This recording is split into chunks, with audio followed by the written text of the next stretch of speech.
I'm going to count you in.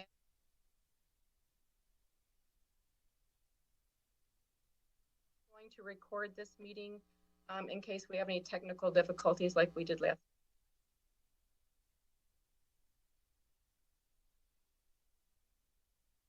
Recorded. Good evening and welcome to the special meeting where we will have superintendent candidate interviews for the Board of Education. This meeting is now called to order. Mr. Walker, may we have a roll call, please?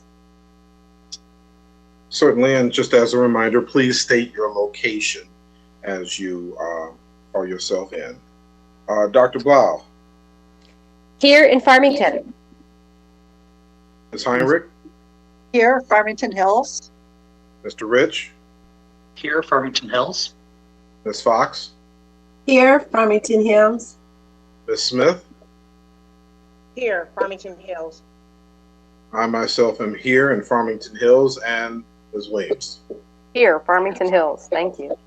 All present and accounted for. Perfect. Thank you, Mr. Walker. We will now be led by Mrs. Heinrich in the Pledge of Allegiance. I Pledge allegiance to the flag, to the flag, United States of America, to the republic for which it stands, one nation, under God, indivisible, liberty and justice for all. Thank you all. That sounded so much better yesterday when we were in person. It did, and they were all different speeds. Yeah. Excuse me, Ms. Weems, you might want to mute one of your two computers because we're getting some echo. Sorry. Nope, you're absolutely right. Thank you. We will now have items from the president.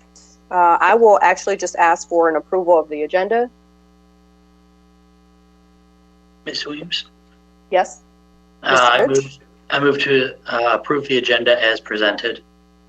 Support. Motion to approve the agenda made by Mr. Rich, supported by Mr. Walker. Is there any discussion? Hearing none. Mr. Walker, can we have a roll call, please? Dr. Blau. Yes. Ms. Heinrich. Yes. Mr. Rich. Yes. Ms. Fox. Yes. Ms. Smith. Yes. I myself am yes, and Ms. Williams. Yes. Unanimous. Thank you. Motion passes. We will now move on to the superintendent interviews. Our search firm has reviewed dozens of applicants and selected only those that fit our superintendent profile. We have 3 applicants to interview today and 2 tomorrow, at which point we will identify 3 finalists who will move on to next week's round, and we expect to make a decision on our new superintendent next week on Thursday.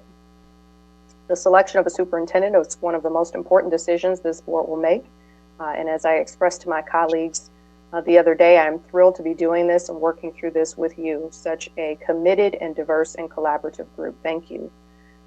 We have our first candidate today, Dr. Lawrence Rudolph. Welcome. Can you hear us okay, Mr. Rudolph? I can hear you. Can you hear me? Yes, we can hear you as well. Good. Great. Thank you.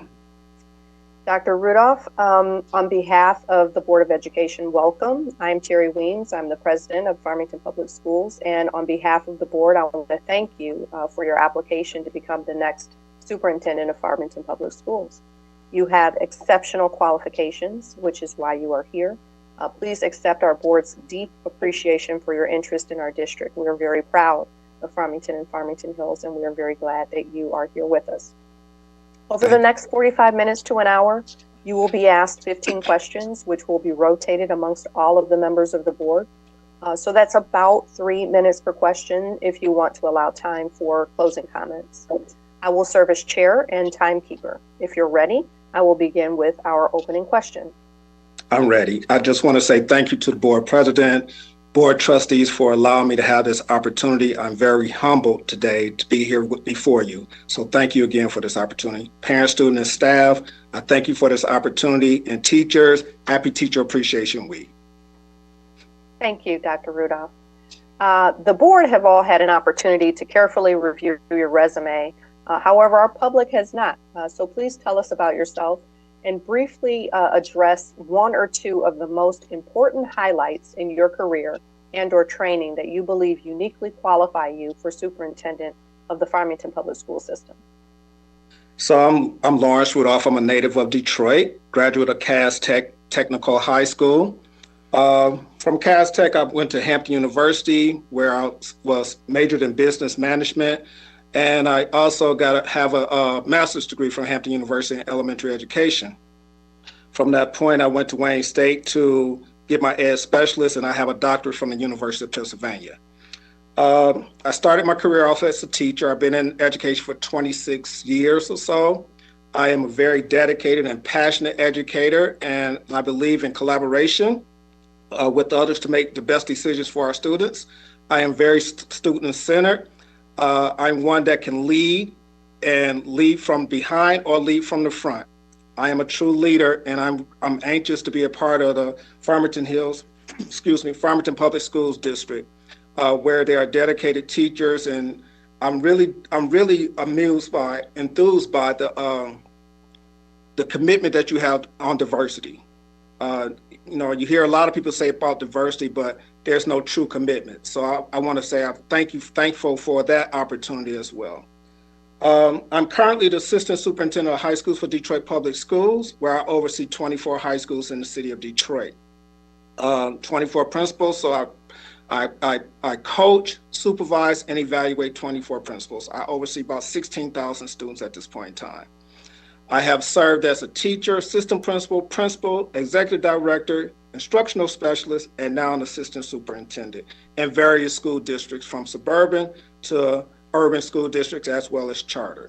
So that's a little bit about me in a nutshell. I am married. I'm married to a pastor, wonderful wife, Cindy Rudolph, and we have one daughter who's just the spark of our life, McKenna. So that's pretty much me in a nutshell.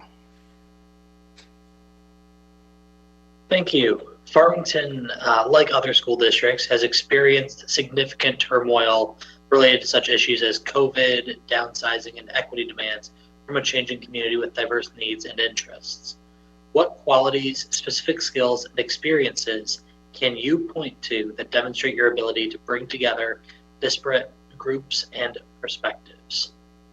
Well, first of all, I think my best strength is building relationships with all. I can adapt to any situation. I believe in collaborating with others to make decisions. And just to speak of COVID has impacted all of us in many ways, especially in schools, because right now our students they're falling behind because they've been out of school for so long. And I know you all just got back in school. But COVID is something that devastated our community and our schooling. So it'll be my job as a superintendent to come in and set a new culture of how we do things in this COVID-related environment. So again, I will go out, I will make sure I'm building the proper relationships with everyone. I will make sure that I'm visible. I will lead and collaborate with others as we make decisions that are best for our school district.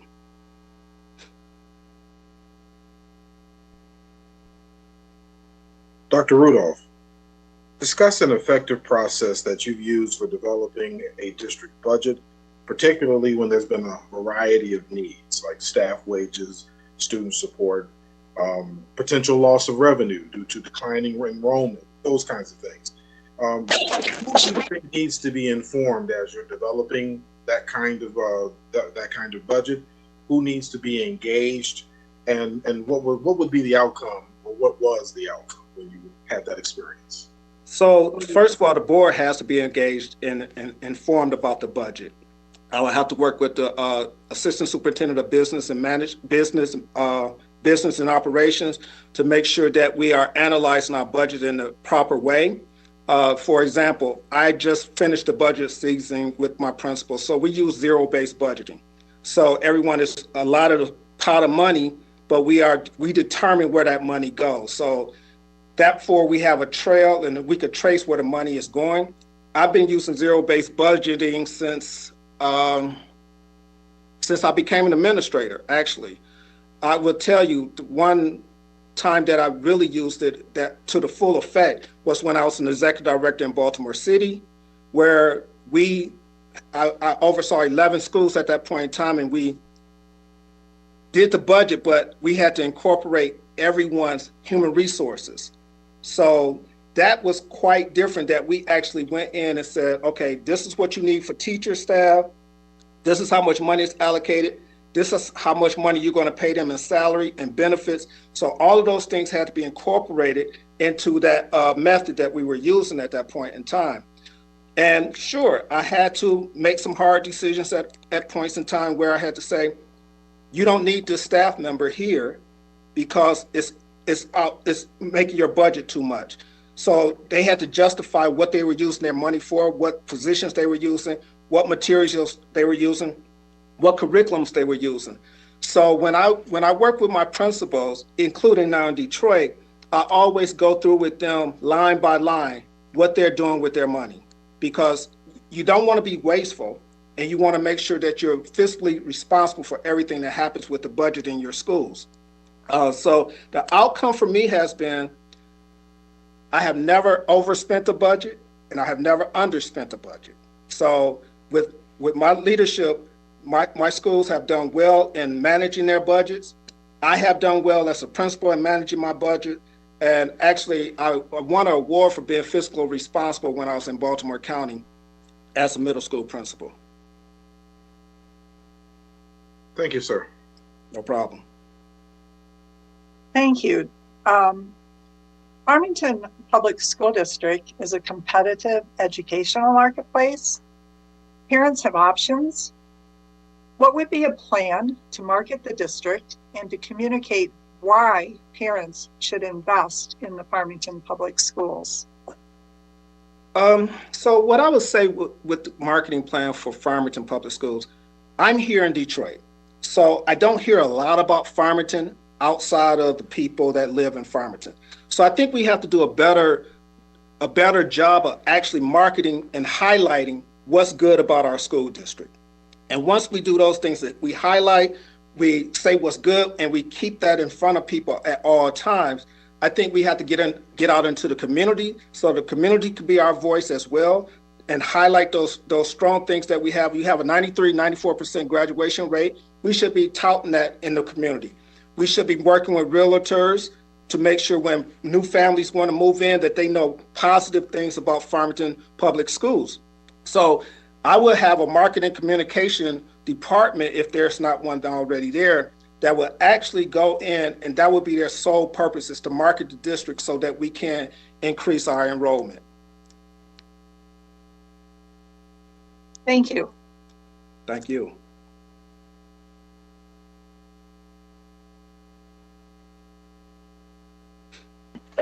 Sorry. Good evening, Dr. Rudolph. Good evening. Discuss how you manage your relationships with individual board members and the board as a whole. What is the optimal board superintendent relationship? So first thing, to manage the board, I don't want to say I manage the board. I would say I build relationships with the board. That's the first thing. So we are there to nurture each other and learn from one another.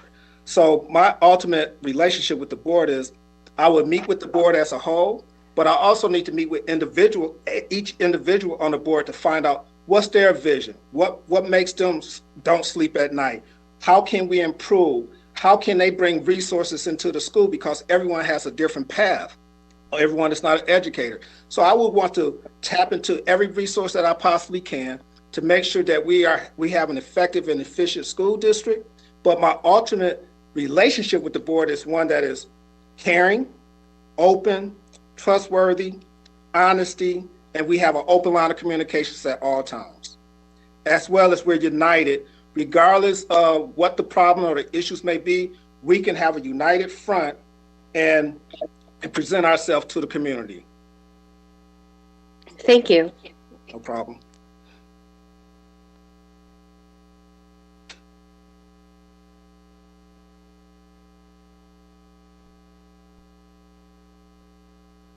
Mrs. Fox?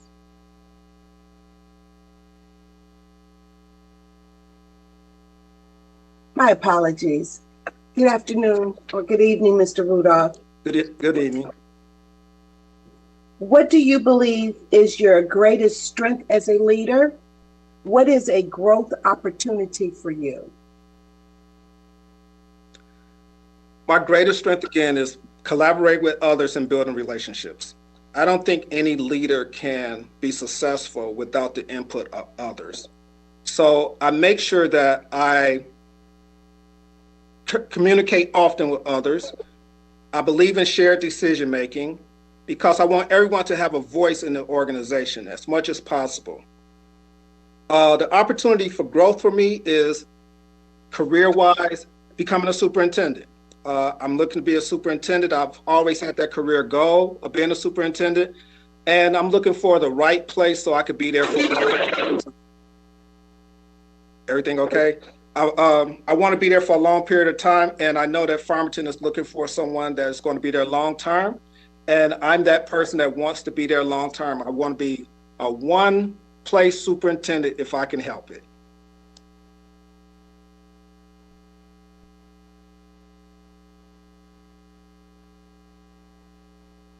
Mrs. Smith?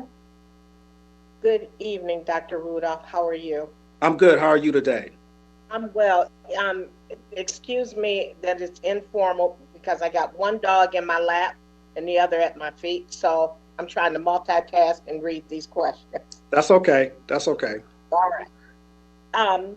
Changes in demographics and diversity in our community have resulted in demands for equity and inclusion from historically underrepresented groups.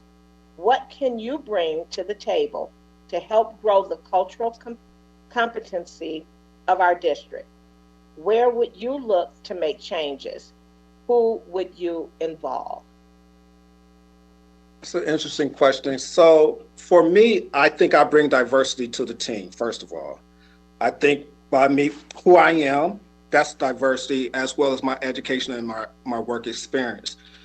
So I would involve, I know we have a committee for diversity, equity, and inclusion. So I would involve that committee. I would involve the board members. I would involve parents, students, and staff members that want to be a part of this conversation. I've had some training in equity and diversity and inclusion myself. Right now, my district is currently going through transformational equity, so we're having those talks. We're having those conversations, and they're hard conversations sometimes to swallow, and everyone is not ready for those conversations. But I think in the world that we live in today, we have to be ready for those conversations because we live in a world that you see hate, you see racism, you see all kinds of things that should not even happen in 2021. So I would like to get everyone involved in that conversation, from our teaching staff to custodians to all of our students, because the ultimate goal is we all have to learn how to get along with one another and have an understanding of one another. I would like to involve different organizations such as people that do the diversity work. I would like for them to come into our district, as well as train our teachers so that we can have the train-the-trainer model and go out and train our own people on diversity, equity, and inclusion. I think you have to look at your special ed population because they sometimes are not included in decisions. So we have to make sure that we bring them aboard as well. So this is a community effort in terms of diversity, equity, and inclusion. It's no one-man show. It's not one team's responsibility. This is a community effort because we really have to hone in on understanding each other so that we could teach our kids how to understand and be productive citizens as well. Because I always tell people, sometimes racism is learned, and we have to unlearn our people so that we can not just see people as color. We get to know one another and we get an understanding of each other. Therefore, we create some tolerance for each other. So that's where I think we are, and I think that's where I would go. In terms of changes, I would have to really examine what's there first before I could just come in and say I'm going to make changes to this, that, or the other. Because I want to make sure before I make any change, I want to see what's working and what's not working. And if it's not working, is it something that I need to dissolve totally, or is there something that I could tweak? And by tweaking it, I have to have those conversations again with the people that are responsible for that part of the organization or that aspect of the organization. Thank you. Dr. Rudolph, in your most recent position, tell us about some of the lessons that you've learned. In retrospect, name one thing that you wish you had done differently.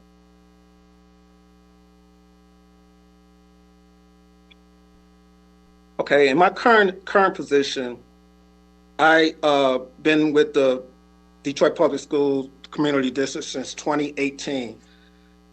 I started off as the assistant superintendent for partnership schools, and at that point in time, all 22 of my schools made their benchmarks according to Wayne Reesa in the state of Michigan. Then I moved over to the high schools, where I oversee the 24 high schools. I think some of the things, and you have to be mindful that Detroit Public Schools Community District has been under emergency management for 15 years or so. My job was to come in and try to heal the people and build them back up. So with my principals, I took the time to really build solid relationships so that they trust me, so that they don't feel as though they can't trust me. But one thing I think I would have done differently, I would say I would have pushed a little bit harder to make sure that our students are learning at the level that they should be learning at, as well as having programs for each and every student, so that they could, if there are interventions that need to be done, we need to make sure we have interventions, or if there's enrichment. So I think I could have pushed a little bit harder on my principals, that's the direction I was going before COVID hit, pushing on them a little bit to make sure that we are meeting every student's need. Sometimes we get caught up in the minutia of everyday organizational things that we do, but we're not really putting all our efforts into what the kids need. So I think that's where I would have pushed a little bit harder, just to make sure that, we're building those solid relationships with our students, but also meeting them where they are and moving them forward. So that would have been my biggest push. What do you know about student achievement in the Farmington Public Schools District? What do you celebrate? What do you wonder about? And are there concerns that you would address early? So looking at your data, I looked at your data points. Student achievement is high for the most part, but when it comes to standardized tests, I see that we are hovering in the 60 and 70 ranges for all of our M steps and things of that nature, PSAT, SAT, and things of that nature. I did notice, like, throughout the looking into data, fourth graders for some reason had the highest percentage of proficiency in math and ELA throughout the whole school district. So I would want to know what are the fourth grade teachers doing differently that everyone else is not doing, that maybe we can incorporate as a district to make sure that all of our students are achieving at higher levels.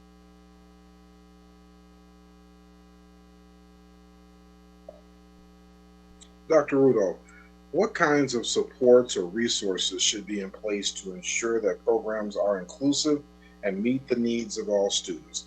If you could specifically address how issues of equity and opportunity intersect. So the sources of support that are needed, first of all, for our teachers, we need to make sure that we're providing support for them as they're teaching the curriculum. For our students, we need to provide support for them based on academics and social emotional support. Because as of now, what we're going through again with COVID, a lot of our kids are going through some depression and other things. So we need to address academic as well as social and emotional concepts or procedures. Support is a big word, and it's all about your resources. But I think in order to provide equity and support, we have to do what's fair, okay? Not necessarily what someone say we need, but we need to be fair to all groups. So for African American students, they may need something different. Our Caucasian students, they may need something different. So it's our job to find out what exactly do they need. So if they need interventions in courses, we need to provide those interventions for them to be successful in their academic achievement. If they need social emotional learning, we should be looking at psychologists, counselors, and things of that nature to make sure that we are bringing our kids together and understanding what they're dealing with so that we can help and support them. We also got to support our parents in the community as well. So based on when we do surveys of needs assessment, we should be able to determine what type of need, what kind of support can we provide to each group, including each group in our school district so that we can be successful. Thank you.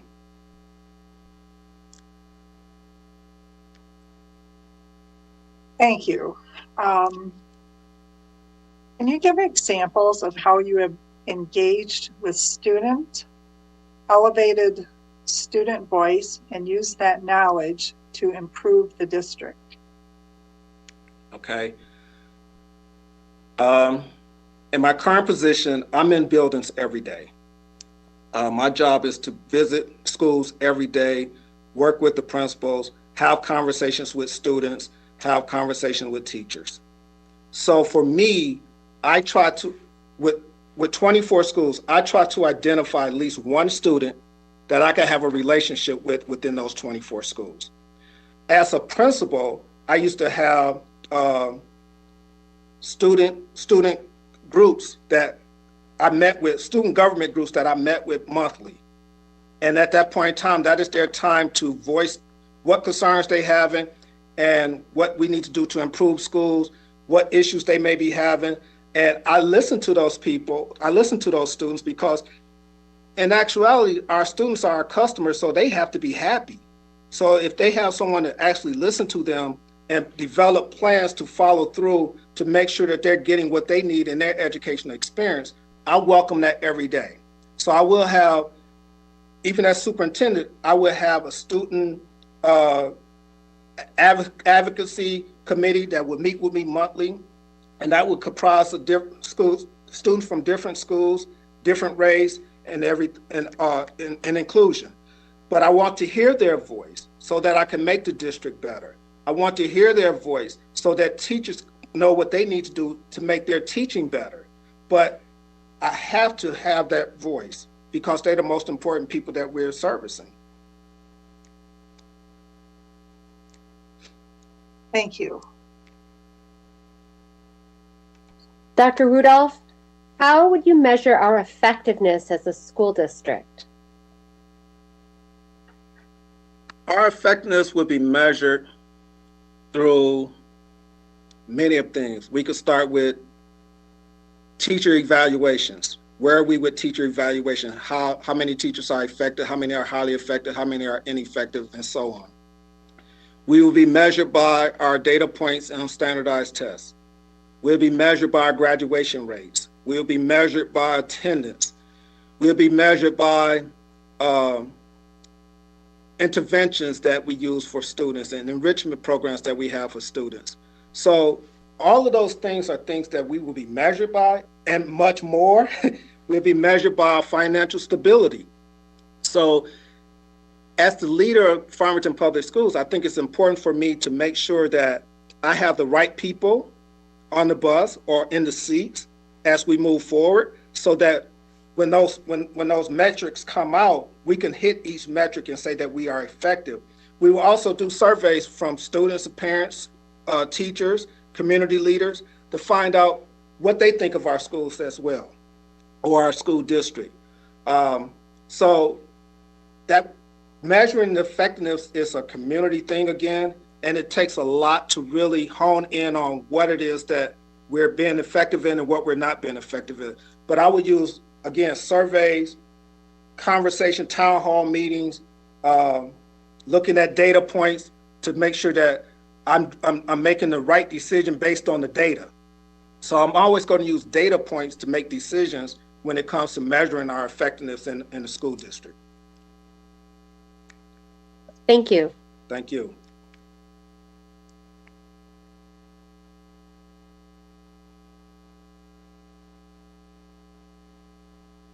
Mrs. Cox? Yep. Mr. Rudolph, discuss your experience in general philosophy with respect to collective bargaining.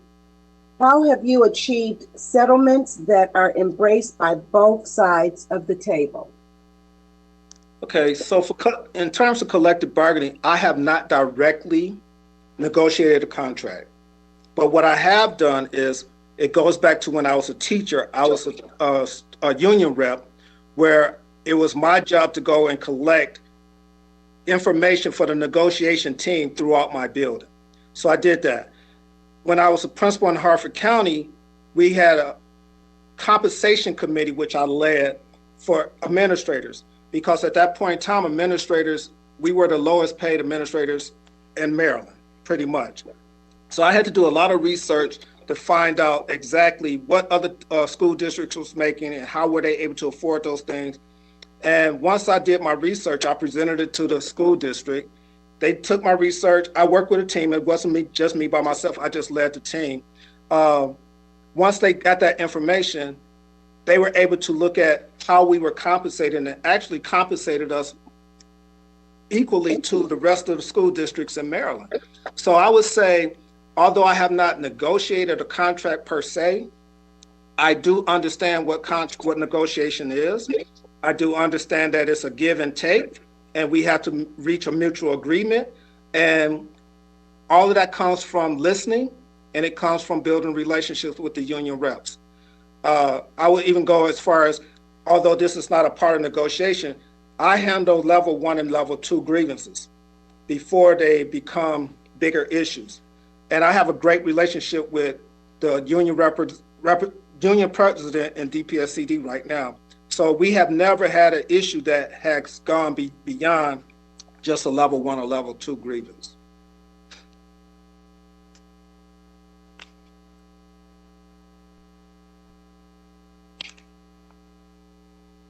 Mrs. Smith?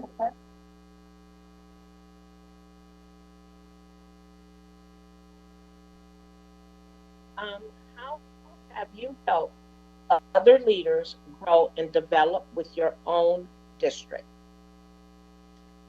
So for me, growth, I believe in empowering people to do their jobs.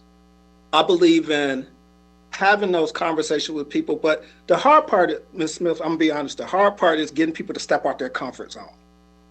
So for me, I don't mind stepping out of my comfort zone. I've been stepping out of my comfort zone for a long period of time.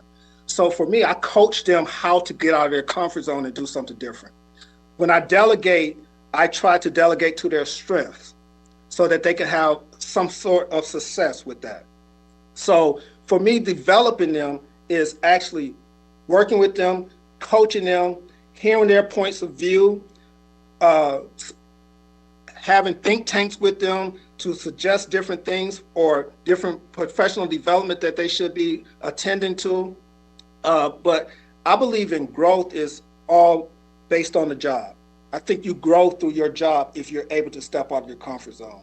For me, over my years, I've had 12 people be promoted under my leadership. So that I could say I have developed their capacity enough that they could be promoted to either principal, assistant principal, and some even in central office. But I take the interest in people to make sure that I am growing them. I constantly go to my principals today and say, tell me what you need from me, because I want to be able to support you and coach you through and get you to the point where you need to be. I'm not afraid of criticism.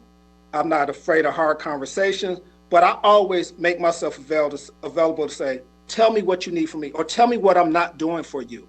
And if I'm not doing something for you, I need to go research it to find out how I can provide that service for you. Thank you. Thank you. Describe your vision for a highly effective 21st century school district. What are some critical challenges on the horizon for the future of public education? My vision for a highly effective school district is one that I set high expectations for all involved, teachers, students, staff. I believe we have to be innovative and on top of our technology. I think we have to have a culture and climate that is respectful to all. And I truly believe that all students can learn regardless of their circumstance. And I say that because I'm a product, I grew up on the east side of Detroit. I wasn't a product of my environment. I wanted to do better in my environment. I'm one of 3 kids that grew up with me that actually went off to college. So I want the best for my school district. I'm going to always set high expectations. You ask, what are some of the challenges with that? Some of the challenges with that becomes budget.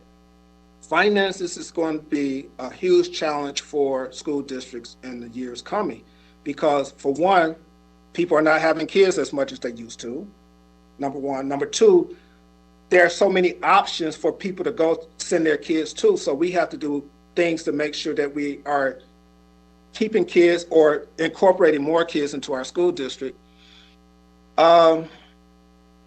Another thing that's going to be challenging for education or school district is finding qualified teachers because, with retirement and people moving on to other things and colleges are not even having teacher education programs anymore, we're going to have to think outside the box and do some type of alternative learning or alternative certifications for our teachers. I know we are doing those things now, but it's going to come a point in time that we're going to have to do those things more so than not. So those are 2 big buckets that I would say are going to be infringing upon the education system in the near future: budgeting, financing, and finding qualified teachers. Thank you, Dr. Rudolph. That concludes our formal questions. We have time for any closing statements that you might like to make. I'm just very excited to be here. I really, when I looked at your characteristics, desired skills characteristics, I felt as though that fit me to a T. I want you to always know that I'm going to operate in the highest moral characteristics, and I always work through it in integrity, and I'm always going to be honest with you. I would never be the type of superintendent that feel as though I'm on my own and I have to hide things from the board. Nothing would ever be hidden from you, or you would never be blindsided by anything from your superintendent. And I'm going to do everything in my power to make sure that we are a premier district, not only in the state of Michigan, but in the country as well. Thank you. Again, thank you on behalf of the board. I want to again offer our deepest appreciation for your interest in this position. As you likely already know, we expect to make a decision this week on the finalists. We'll be making that decision tomorrow and plan to conduct our finalist interviews on May 10th, 12th, and 13th. You will hear from us. I'm sorry, Mr. Rich? I'm sorry, that's a typo. It's May 11th. I'm sorry. Thank you so much for that. So I'll repeat that. Second interviews will be next week, May 11th, 12th, and 13th. We will plan to make a final decision on the final superintendent on the 13th. You will hear from us Friday about next steps. Okay, thank you. I appreciate it. Thank you so much. All right. You all have a good day. You too. Thank you. You too. You too, sir. Thank you, sir. Mrs. Buckley, is there any chance that our next candidate is on the line? I do not see him. He will probably be doing just like Dr. Rudolph and just arriving as a panelist. So no, I do not see him yet. Okay, that is no problem. I just texted all of you too, just to make sure you're aware of that information that I texted you. Okay, thank you. Mr. Rich. I would definitely say, since we do have some time before our next interview, that board members can use this time to finish up your notes on our first candidate applicant, and then we'll be all set to go at 7. That's a good use of time. I'm going to recommend that we take a short recess for 10 minutes and come back at 6:55. And I suggest that you put put yourselves on mute so we don't have any background noise, please. Thank you.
Thank you and welcome back from our recess.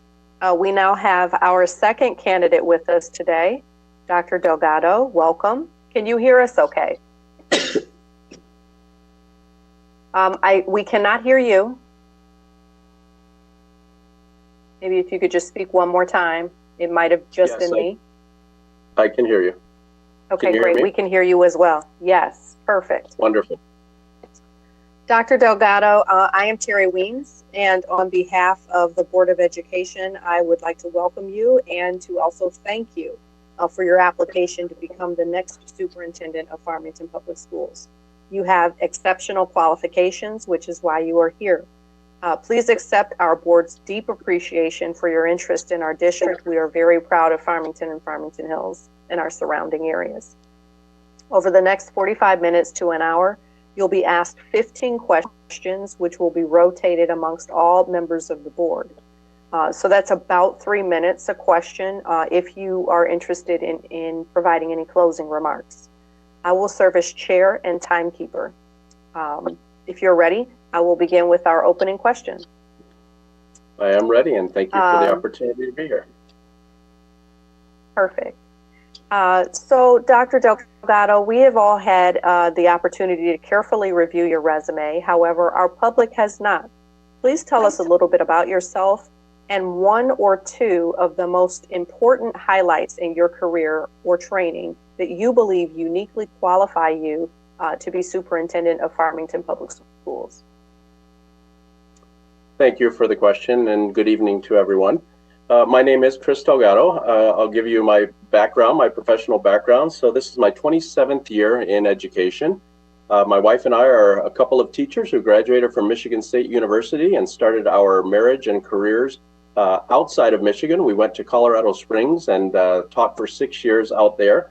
We moved back to Michigan in 2000, where I pursued administration, and I worked at Bloomfield Hills as a middle school principal as well as a high school associate principal for 8 years, and am finishing my 10th year serving as the Deputy Superintendent of Schools for Walled Lake Consolidated School District. So a couple of the highlights as I look at this broad career, really 27 years in education, 18 in administration. I think the first thing has to do with the experience of the places that I've been. So I've worked in 4 different districts in 2 different states. In those districts, I've experienced a really broad range of issues and dynamics. In Colorado Springs, we had poverty, we had gang violence, we had food insecurity, and all schools Title I. And then I moved back to Michigan and had the relative affluence of Birmingham and then Bloomfield Hills that I worked in. And now the sheer size and capacity, kind of the magnitude of the challenges of a walled lake, that's such a large district that has such dramatic differences in the 55 square miles that we have. And I bring that up as kind of my first highlight of the point. I think that my professional experience and this diversity of experience in district has allowed me to really find a way to connect with all sorts of people in different areas. I've been successful in each district, and I've been able to kind of endear myself to people, all for the benefit of kids, because really in those districts, those 4 districts, I've learned 3 things. Anywhere you go, kids are kids.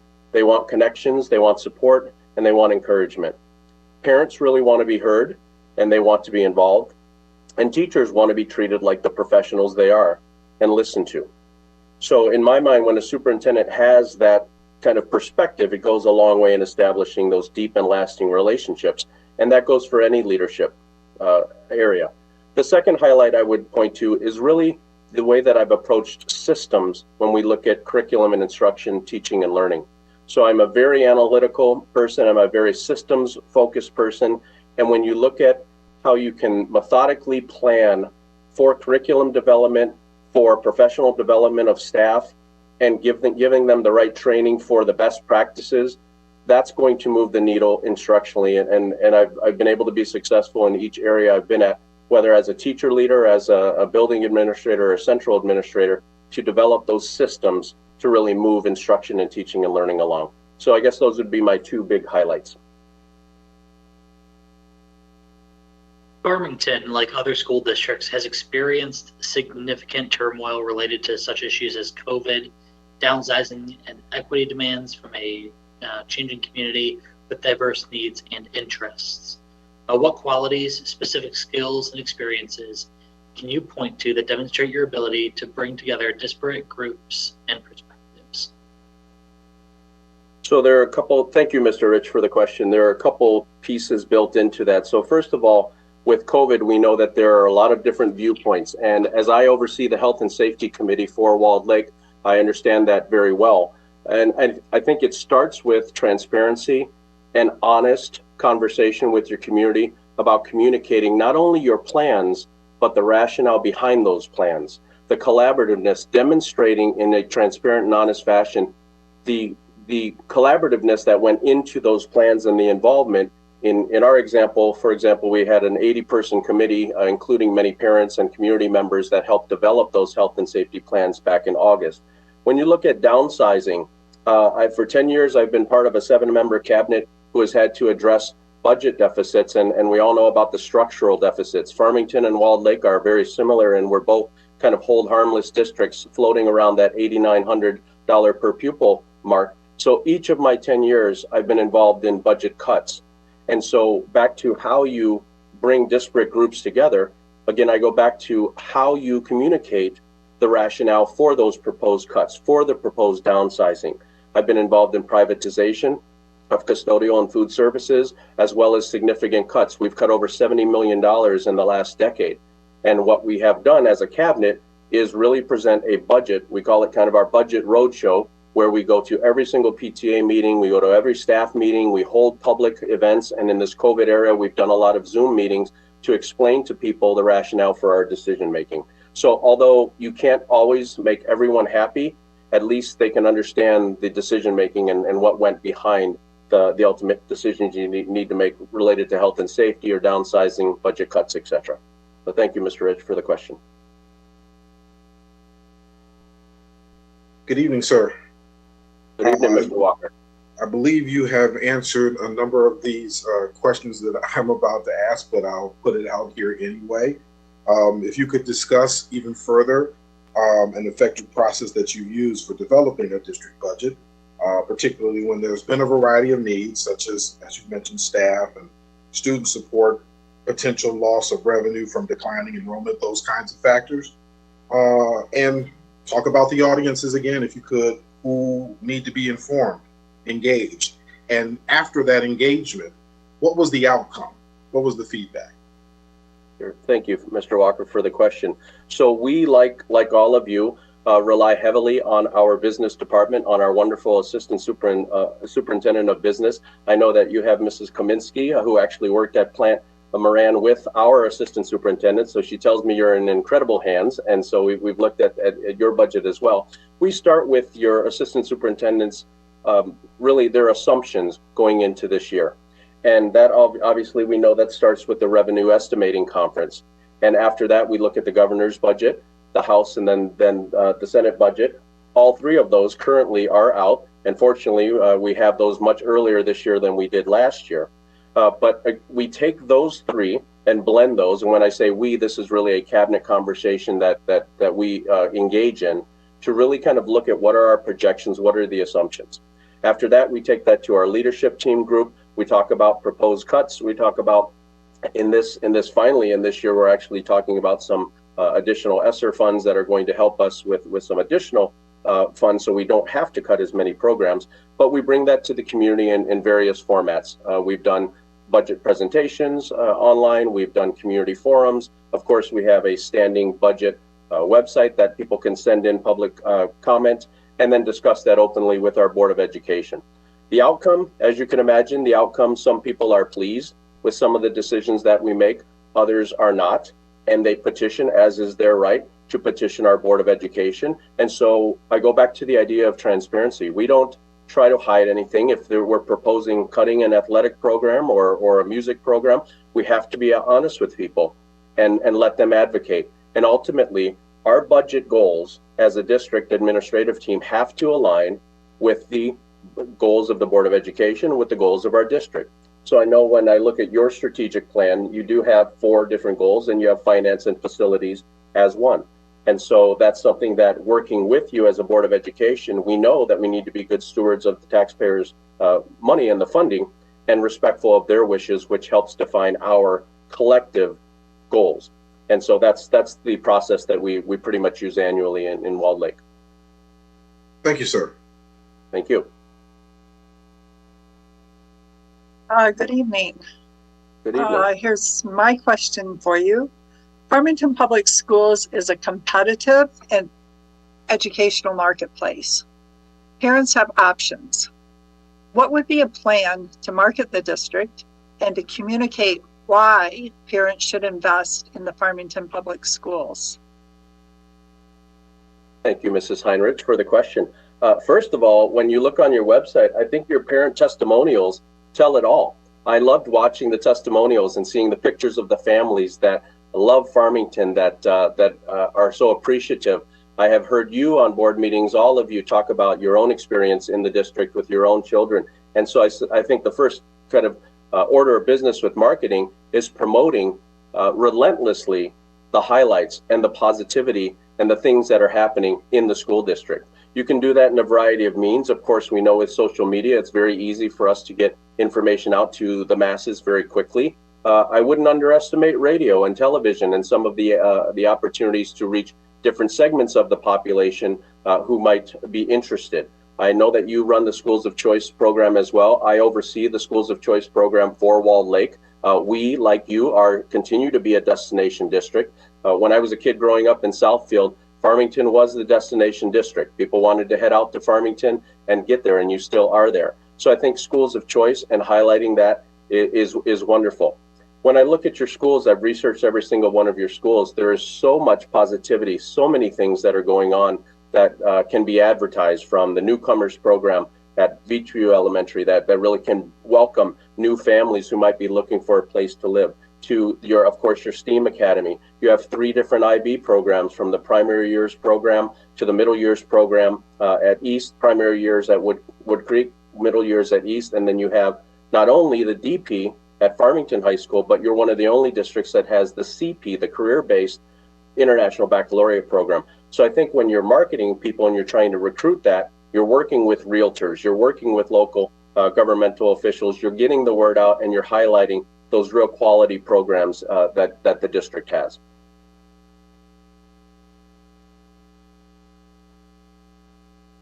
Thank you. You're welcome. Good evening. Good evening.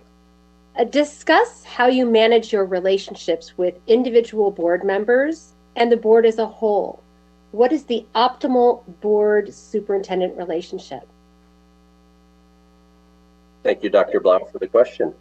So I have been in Walled Lake for 10 years. I have a wonderful working relationship with our Board of Education.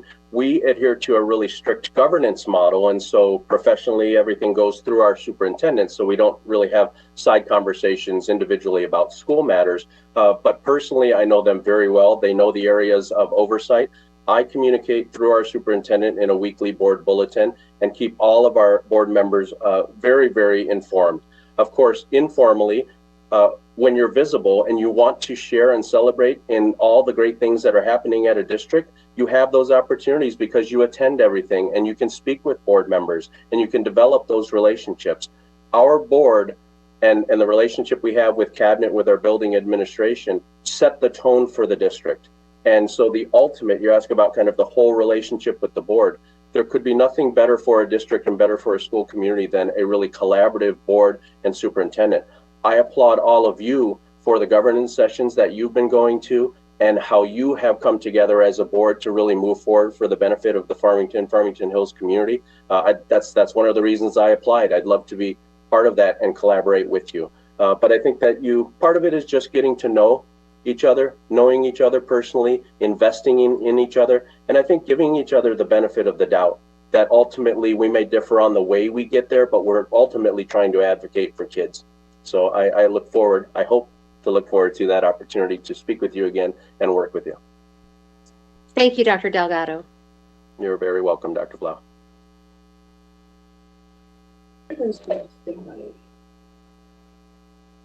Cheryl?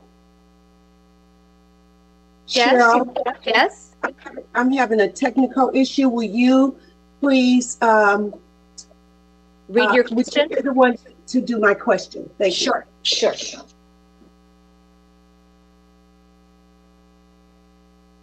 Hang on. All right. From Mrs. Fox, Dr. Delgado, what Yes. do you believe is your greatest strength as a leader, and what is a growth opportunity for you? Thank you for the question, Dr. Blau, on behalf of Ms. Fox. So let me start with my growth opportunity / weakness. I know we don't say weakness, but we say growth opportunity. So I'm impatient. I've always been impatient. I don't care for the status quo. I like to move things along.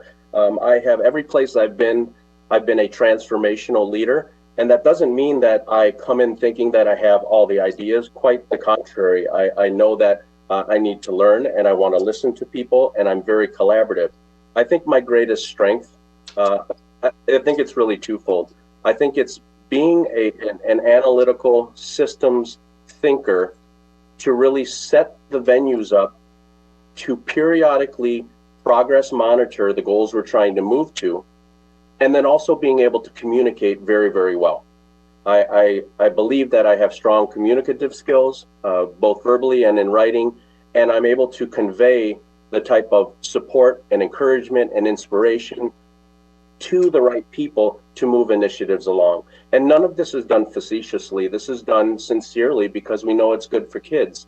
And so I think really kind of that systems thinking, but I have tried to get better at being patient and knowing that it's going to take time. You know, one of the things that I've learned in 10 years at central office that I never would have known had I just been a building administrator is that leading a large group of people and leading a district, is akin to, moving a huge ship, like a cruiser, like a cruise ship. You can't turn on a dime. You're not on a jet ski. And so you need to kind of be patient and strategically, methodically move things along. So that would be my answer to Mrs. Fox's question. Thank you so much. You're very welcome. Good evening, Dr. Delgado. Good evening. Changes in demographics and diversity in our community have resulted in demands for equity and inclusion from historically underrepresented groups. What can you bring to the table to help grow the cultural competency of our district, and where would you look to make changes? Who would you involve?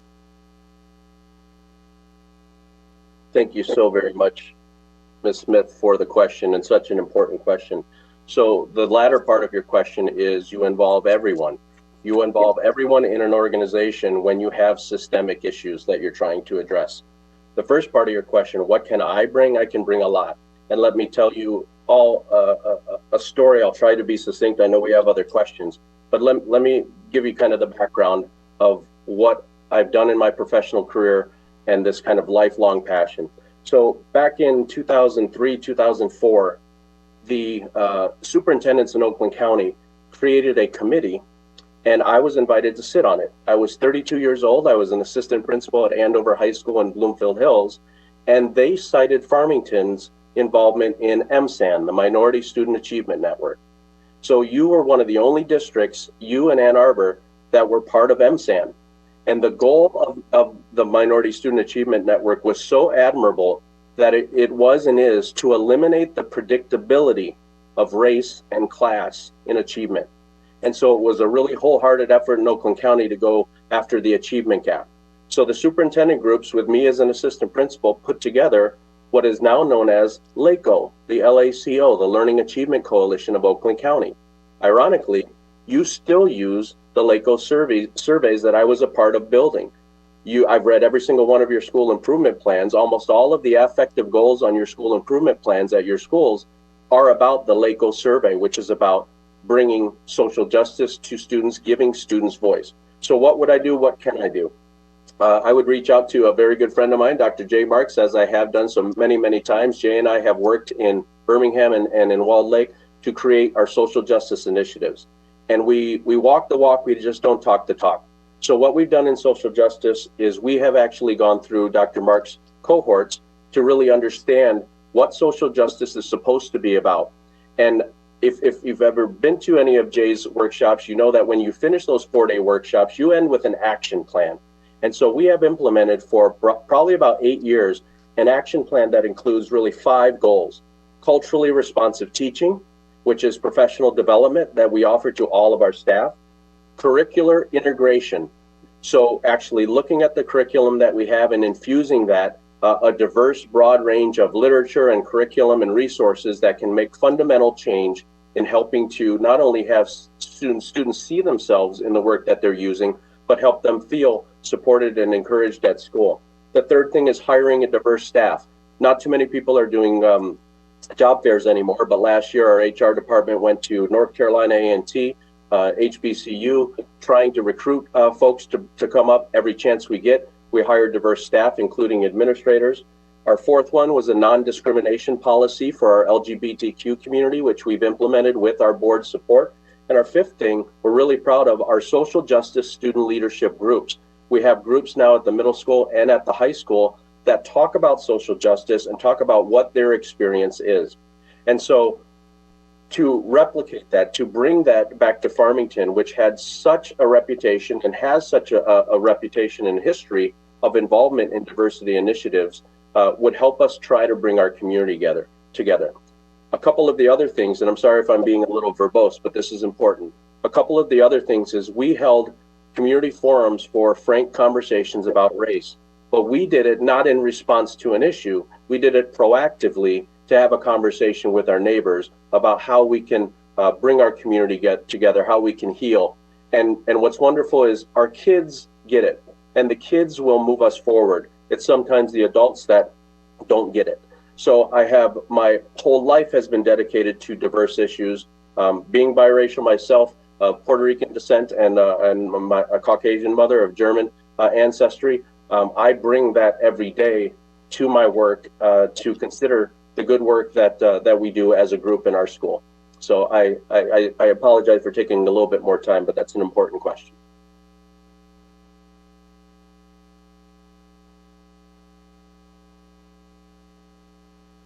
Thank you. You're welcome. In your most recent position, please tell us some of the lessons that you've learned. In retrospect, name one thing that you wish you had done differently. So I have been the Deputy Superintendent of Schools, which means I run the day-to-day operations of the whole district. So I have my hands in a lot of pots, and I've learned a lot of lessons. One of the first things that I learned, I think it was in my first year, I'll share this anecdote. I oversee athletics for the district. Unfortunately, we had a hazing incident. And because I oversaw athletics, and because like many leaders, I'm a fixer, I get in there and I try to figure out what we need to do. I took control of the situation and really disregarded kind of the natural process and chain of command of our high school assistant principal and athletic director, our high school principal, and our district athletic director. And I reflected on that, and that was years ago. So I've since had a conversation with them that that was a mistake because I sent them the wrong message. So the lesson learned in that is central office leadership is different than building leadership, and it takes a while to really grow into a central office leadership role. And the fact that I'm able to work hand in hand every single day with such an experienced superintendent like Ken Gutman, who's been there 11 years, really helps me understand the next step of the superintendency. So, as deputy, sometimes I make unilateral decisions that I need to back off of a little bit and make sure that I'm being more collaborative, talk less, listen more, make sure that I don't dominate the room. That's another, lesson I've learned is my words carry a lot of weight, and I can't be casual with my words. I have to be very focused and careful and selective, because people will hear the deputy superintendent say something, not just Chris. And the deputy superintendent will turn into an edict that everyone must follow. And so I have to really kind of let people do their work, invest in them, groom them, train them, but trust them to do their jobs. And so I've really enjoyed the decade that I've had as deputy, because I've learned a lot. and I wouldn't have known that, and I wouldn't have felt comfortable aspiring to a superintendency right out of a building level leader, or even just 1 or 2 years in a district. Thank you. What do you know about student achievement in the Farmington Public Schools district? What do you celebrate? What do you wonder about? And are there concerns that you would address early? Sure. Thank you, Mr. Rich. And you were cutting in and out a little bit, but I think it was, what do I know about student achievement? What would I celebrate from Farmington, and what are some of my wonderings? So I think one of the first things that I know, that we don't have all of the 1920 data because of COVID, but one of the things that I would start with is a celebration, is looking forward. I know that you use the NWEA as an assessment, which is a quality assessment that is really an adaptable assessment to help analyze student data. You use Fontes and Pinnell at the elementary level. I am very familiar with IDEX, which is the system that you're using for a deep data and analytical dive into student achievement.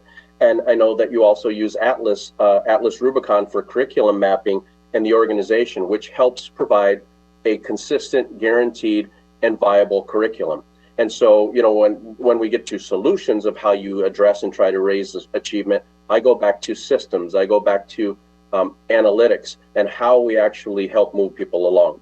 So what I know about your data, I know that you know, from the recent data in English language arts with 3rd grade, at about a little over half of the students are proficient. 56% is the most recent data I could find that goes back to 1819. So there's some opportunity for literacy intervention there. I know that math and English 3 through 8, about 40% of kids are proficient. So I'm wondering about some of those interventions. Again, I read through every single one of your school improvement plans, and almost all of them have a math goal, math and language arts, and then you have the affective goal. So that would be a wondering for me, is to look a little bit deeper. To that end, I was particularly pleased with a couple of the school improvement plans that I saw that specifically addressed math. I saw at Warner Middle School math pathways to algebra and kind of a grading approach with Khan Academy that's trying to help math. I also looked at a couple of the elementaries that actually you know, had some deeper kind of math aspects in their intervention, with some parent resources as well. I also know from an SAT standpoint, college and career, about 46% are college and career ready. So there's an opportunity for some growth as well. But another celebration, though, is that most recent data has about a 93% graduation rate. So something's working, and I guess a wondering for me would be, you know, what might be the disconnect between some of the achievement on standardized tests versus the overall graduation and accomplishment of reaching those graduation requirements. And because I'm not a rookie to this, I know that the devil's in the details, and I know that standardized tests are not always indicative. And so again, I would go back to the NWEA and some of these more adaptable tests. We in Walled Lake are an I-ready district, and so it gives us much better data to move kids along in these adaptive tests than a cumulative M-STEP, for example, would do. So I would celebrate that, and I would welcome the opportunity to learn more from your principals and from your curriculum team. Mr. Delgado, Dr. Delgado, please, excuse me. Yes, Mr. Walker.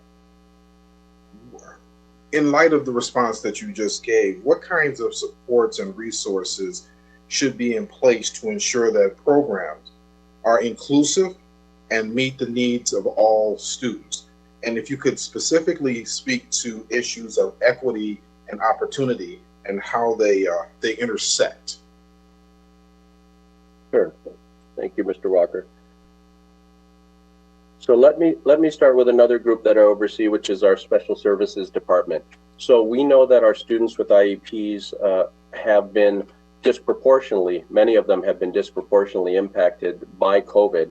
But historically, when we look at some of our groups, our data is similar in that we have many of our African American students, as well as our special education students, don't score as highly as we need them to. I think some of the additional supports are really twofold. There are things that we can do internally when we look at programming, such as kind of intervention classes, as well as more appropriate, adequate co-teaching models that actually function to give students the support they need and keep them in their traditional class so they're exposed to that learning. Internally, there are intervention programs. We use the Accelerated Adolescent Reading Inventory, known as AARI, in our middle schools. It's essentially like the reading recovery for elementary. That's something that can help intervene with those marginalized groups specifically to help them. It's taken concurrent to their actual math and or literacy class. And so those kind of internal interventions, whether they're classes, their co-taught models, their tutoring, their support, there's a lot that we can try to do through staffing. I know you have a handful of your elementaries, so I think 4 or 5 of them that are Title I. And so of course we have federal funds, but we can go beyond that with some of the literacy interventions. When I look at that 3rd grade number, I didn't see the disaggregation of the marginalized groups, but I suspect if the data is the same, you would want to intervene early with some literacy specialists at 3rd grade. So that's internally. Externally, obviously, we need to tap into some of the resources we have outside. I've been a part in all 4 districts I've worked in working with African American parent networks. We've had the Saturday school, like I believe you've had the Saturday school. We bring in our local tutors. We have a lot of support for students.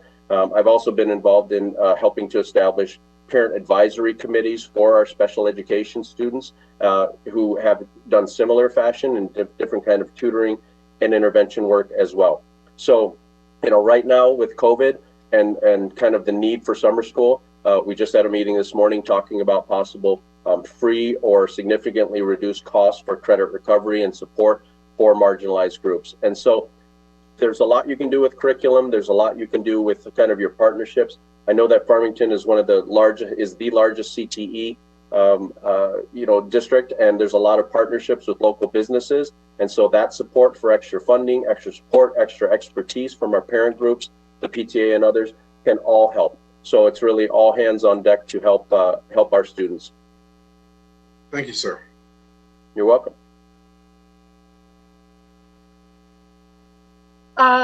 Can you give us examples of how you have engaged with students, elevated student voice, and used that knowledge to improve the district?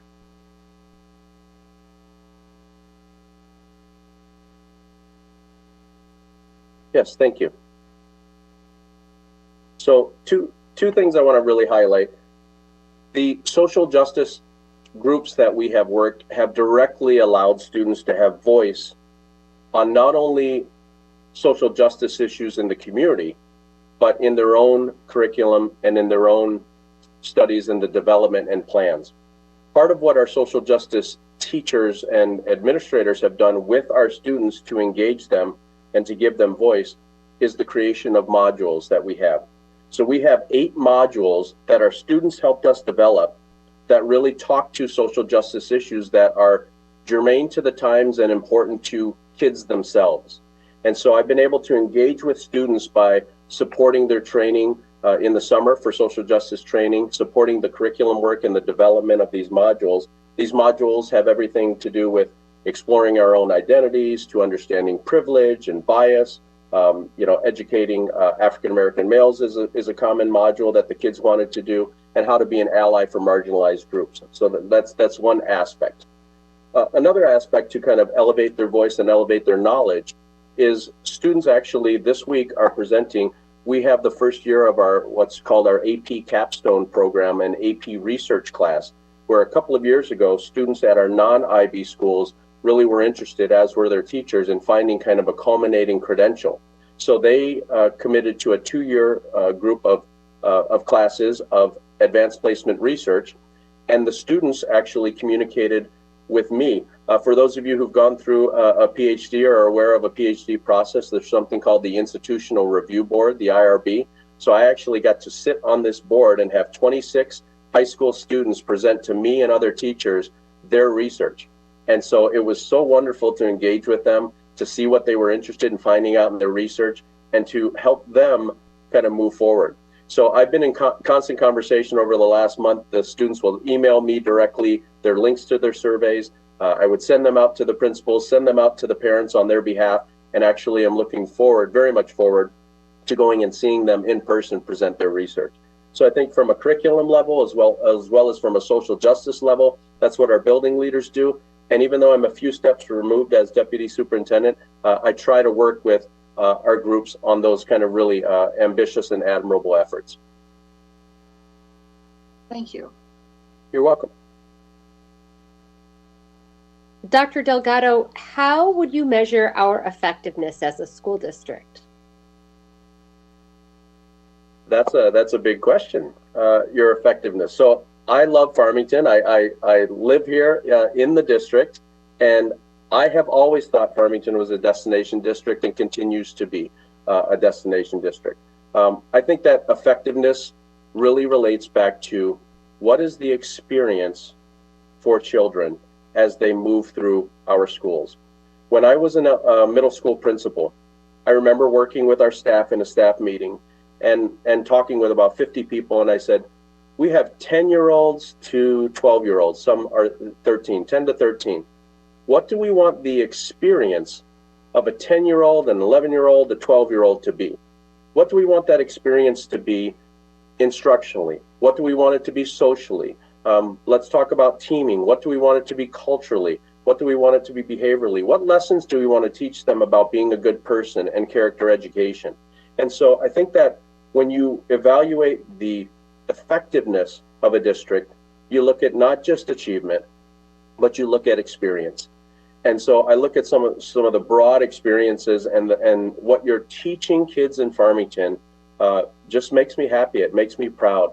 As I read through and walked through every single one of your websites, you have Leader in Me. You have about 3 or 4 Leader in Me schools. You have conscious discipline. You have these SIP plans. I still can't get the Forest Elementary song, Forest, Forest, Rocks You, out of my head. So you have these songs, you have the PBIS, you have all of this commitment to kids. You have restorative practices facilitators at the middle schools. And so it's a wonderful, wonderful, effective district, and just proud to even be considered to work with you. Thank you. You're welcome.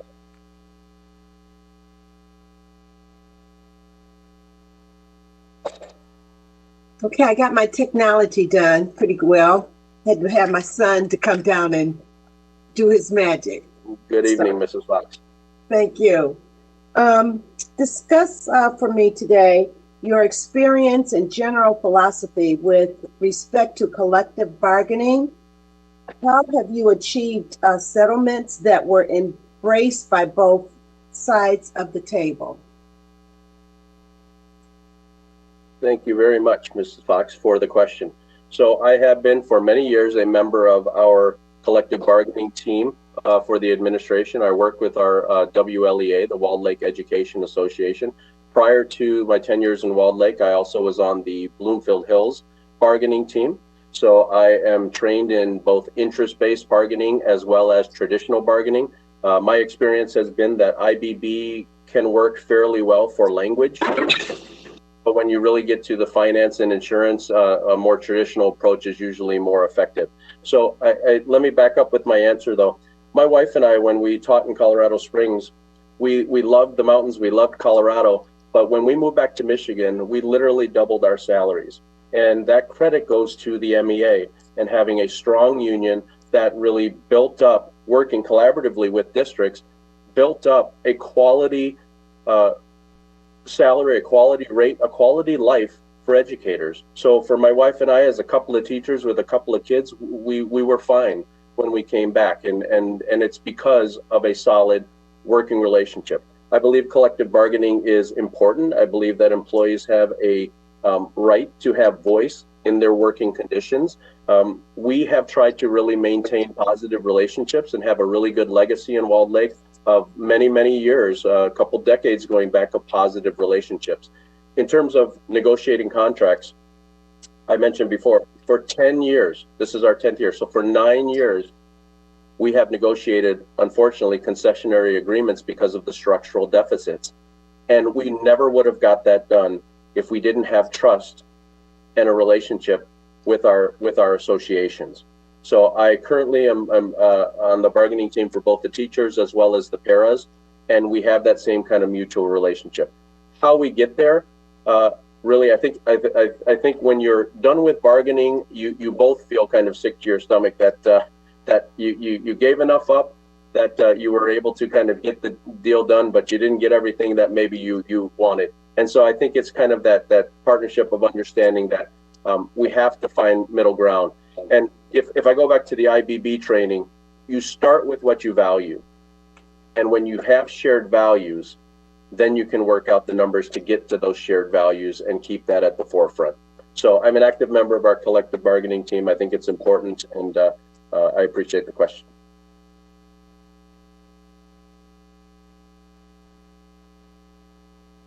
Dr. Delgado, first, the singing, that was really cute.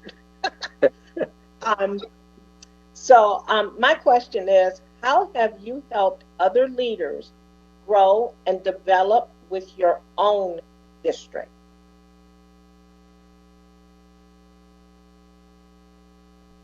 I think the first thing is leadership growth depends on a growth mindset. And whenever you have the opportunity to hire a leader in any leadership position, you really need to look at people who have that mindset and have that disposition, that drive to always get better. Having said that, as a leader of leaders, and I oversee our principals and many of our directors, when you set up systems in place that require goal setting, that require progress monitoring, that encourage a professional ongoing conversation, you can internally grow leaders. And that's one of the things I'm most proud of in the role that I have as deputy superintendent. In overseeing the 19 principals, I developed an evaluation system that starts in August with a goal setting meeting. The superintendent and I and our assistant superintendent of curriculum meet with each principal. And they've had the summer to kind of digest their data, whether it's graduation data or achievement data or discipline data. And they come to us and we ask them, what are your big rocks? What are your goals? I believe that your school improvement plan should be living, breathing documents and not just kind of word salad as one principal described it to me. But we start with that goal setting meeting in August and they set their goals. And then I visit the building often, our superintendent visits the building often. We talk to them about their goals. I do a February check-in meeting where we check on their goals and I give them the permission to adjust a goal, to abandon a goal if they need to either validate that they're working towards their goal. And we continue this conversation all year long until the end of the evaluation meeting in June, where we together as professionals reflect on their year. And I think that when you start with kind of a system that encourages those conversations, and then the approach that I use, which is one of a very supportive leader, a supportive colleague that is excited about them reaching and attaining these goals, you're going to find growth and you're going to grow that leadership.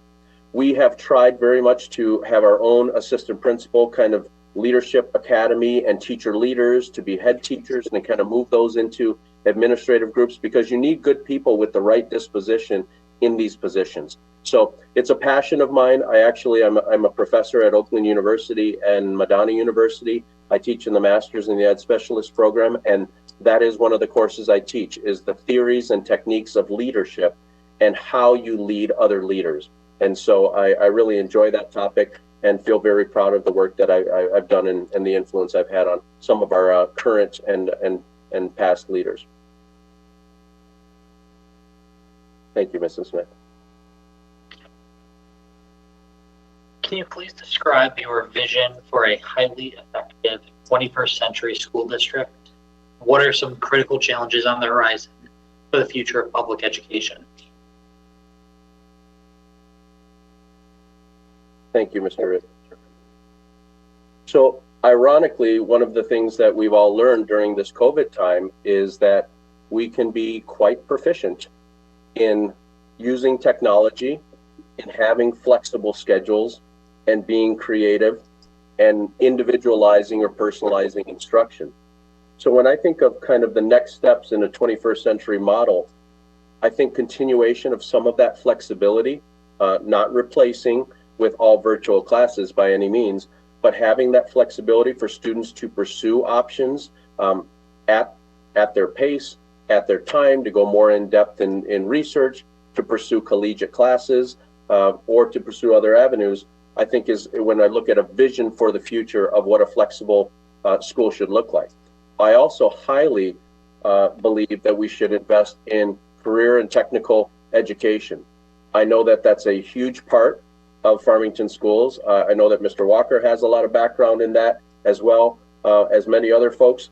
My own son, we have 3 children, boy, girl, boy, all different. My youngest son, our youngest son, was not a university-bound kid. He loves to cook. He loves to use his hands. So he went to the OTEC Culinary School, and now just today finished his first year at Baker College. I think we have a gem. I know we have a gem in Oakland County with our Oakland technical campuses. And matter of fact, even outside of Oakland County, we have a pilot program right now with 1 student from Walled Lake who were working to go to Livingston County because they have an aviation program. And so when I think of how we can change education moving forward, we can adjust some of these antiquated bell schedule models. We can look at more flexibility, especially at the high school level. And we can look at maybe tracking postgraduates to see whether or not kind of the efficacy of our efforts towards career development. But I look at that. In terms of some of the challenges really are structural. I mentioned before, Farmington is right there with Walled Lake in terms of being one of those hold harmless districts that floats around the 85, 8900 mark. The 2-time formula versus 1-time formula is really disproportionate. I would strongly encourage, and if I were to become the superintendent, I would advocate for more analysis and looking at the School Finance Research Collaborative. I'm sure that many of you are aware of that or have read that. That's a nonpartisan study that was done. My good friend and colleague, Dr. Wanda Cook Robinson at Oakland Schools, helped lead that effort, and really looking at what is the true cost of educating children, and looking at different cost structures for students with special needs, or different cost structures for high school students. So when I think of the future, I think that we can have this vision, and we should have this vision. Indeed, that's what our leaders should have, is broad, sweeping vision. And then working with our legislators, working with our local and state boards of education to try to address some of the structural challenges that really come down to funding in many, many cases. Dr. Delgado, that actually concludes our formal questions. We have time for any closing statements that you might have. Thank you, Mrs. Weems. I do have a closing statement, and I want to thank you all for your time this evening, and I appreciate meeting you. So thank you for the opportunity, again, to speak tonight. I truly have enjoyed this conversation with you. I'm honored to be considered to lead this wonderful, wonderful school community that I live in, and I just have 2 final points to share with you. First, I think diverse experiences matter. When you look at a superintendent in such a diverse and dynamic district like Farmington, my background of working in 4 districts, in Colorado Springs, in Birmingham, in Bloomfield, and now in Walled Lake, with these dramatically different populations and challenges and different demographics, because I have that variety and I've learned and found success, I think that type of variety matters, not only now, but in the future. Because we don't know what kind of demographic changes will happen. We don't know what financial challenges will happen. And so I have that experience that I can bring to Farmington of being flexible, being able to pivot, being adaptable for really whatever may come. And second, I think that knowing oneself matters immensely. For 27 years, I've worked for and with many superintendents. I've been observant of their positive and negative attributes or characteristics, and I've really modeled my vision for who I plan to be accordingly. In my mind, reflecting on all these years in education, I believe the best superintendents know employees personally.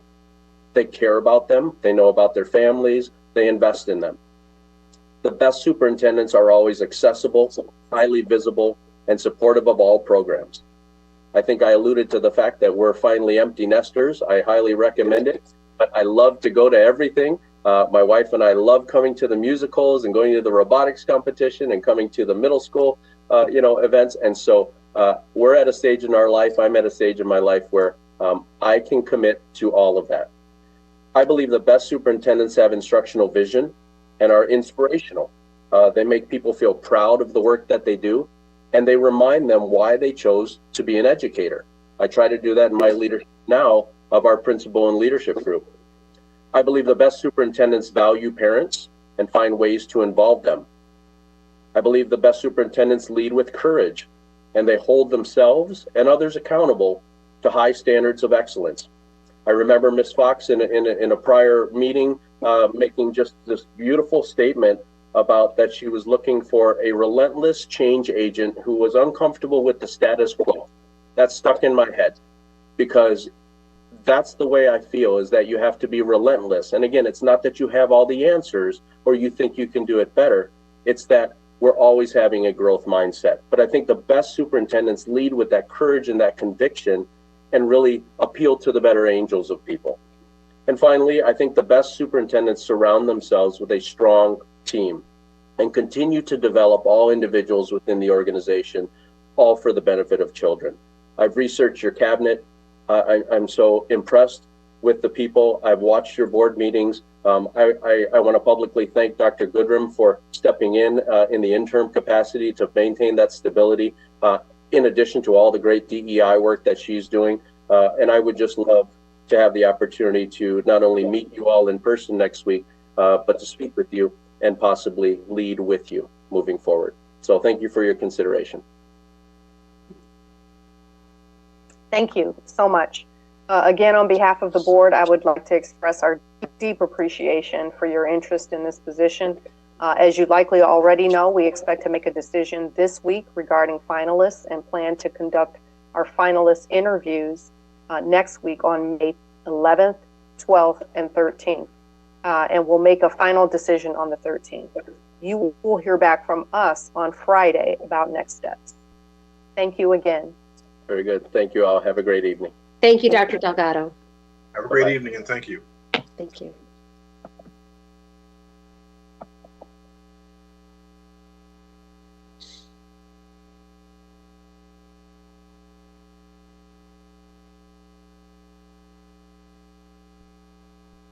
Mrs. Buckley, any chance we have our third and final candidate for today on? She'll be here in just a second. Okay, great.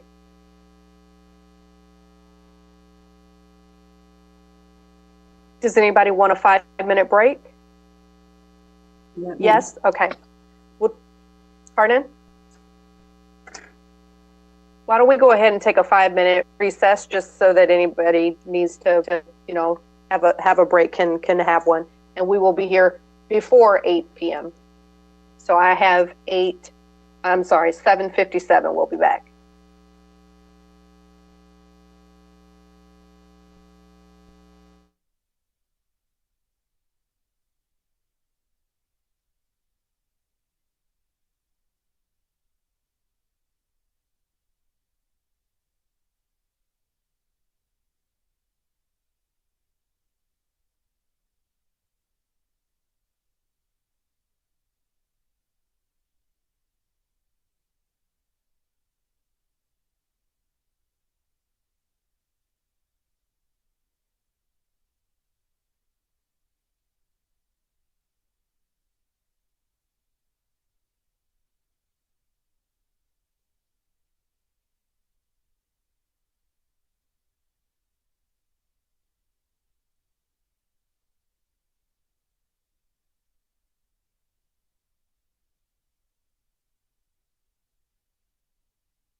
We now have our third candidate for today, Dr. Kelly Coffin. Thank you for joining us. Welcome. First of all, let's just make sure that we can hear each other. I believe you can hear me, and we can hear you. Okay, great, perfect. Well, Dr. Coffin, as you know, I'm Terry Weems, and on behalf of the Board of Education, we would like to thank you for submitting your application to be the next superintendent of Farmington Public Schools.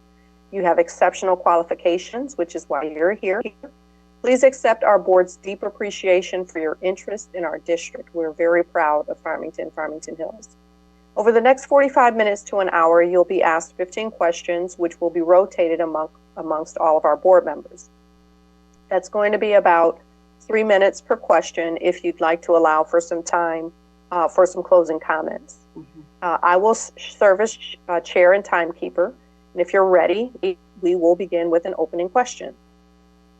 All right, I'm ready. Thank you. Perfect. We have all had an opportunity to review your resume. However, our public has not. Please tell us a little bit about yourself and one or two of the most important highlights in your career or training that you believe uniquely qualify you for superintendent of the Farmington Public School System. Thank you, Ms. Weems. Thank you very much. And good evening, everyone. And it is definitely an honor and a privilege to be here with you this evening. Each of my professional experiences have really led for me to be here tonight with you at this point.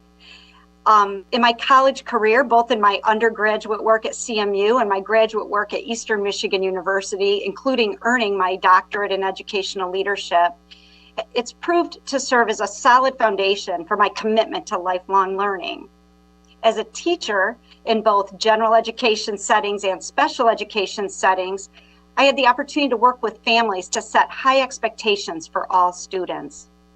As a principal, I worked with teachers at the middle and the secondary and the elementary level to improve instruction and keep resources closest to our students.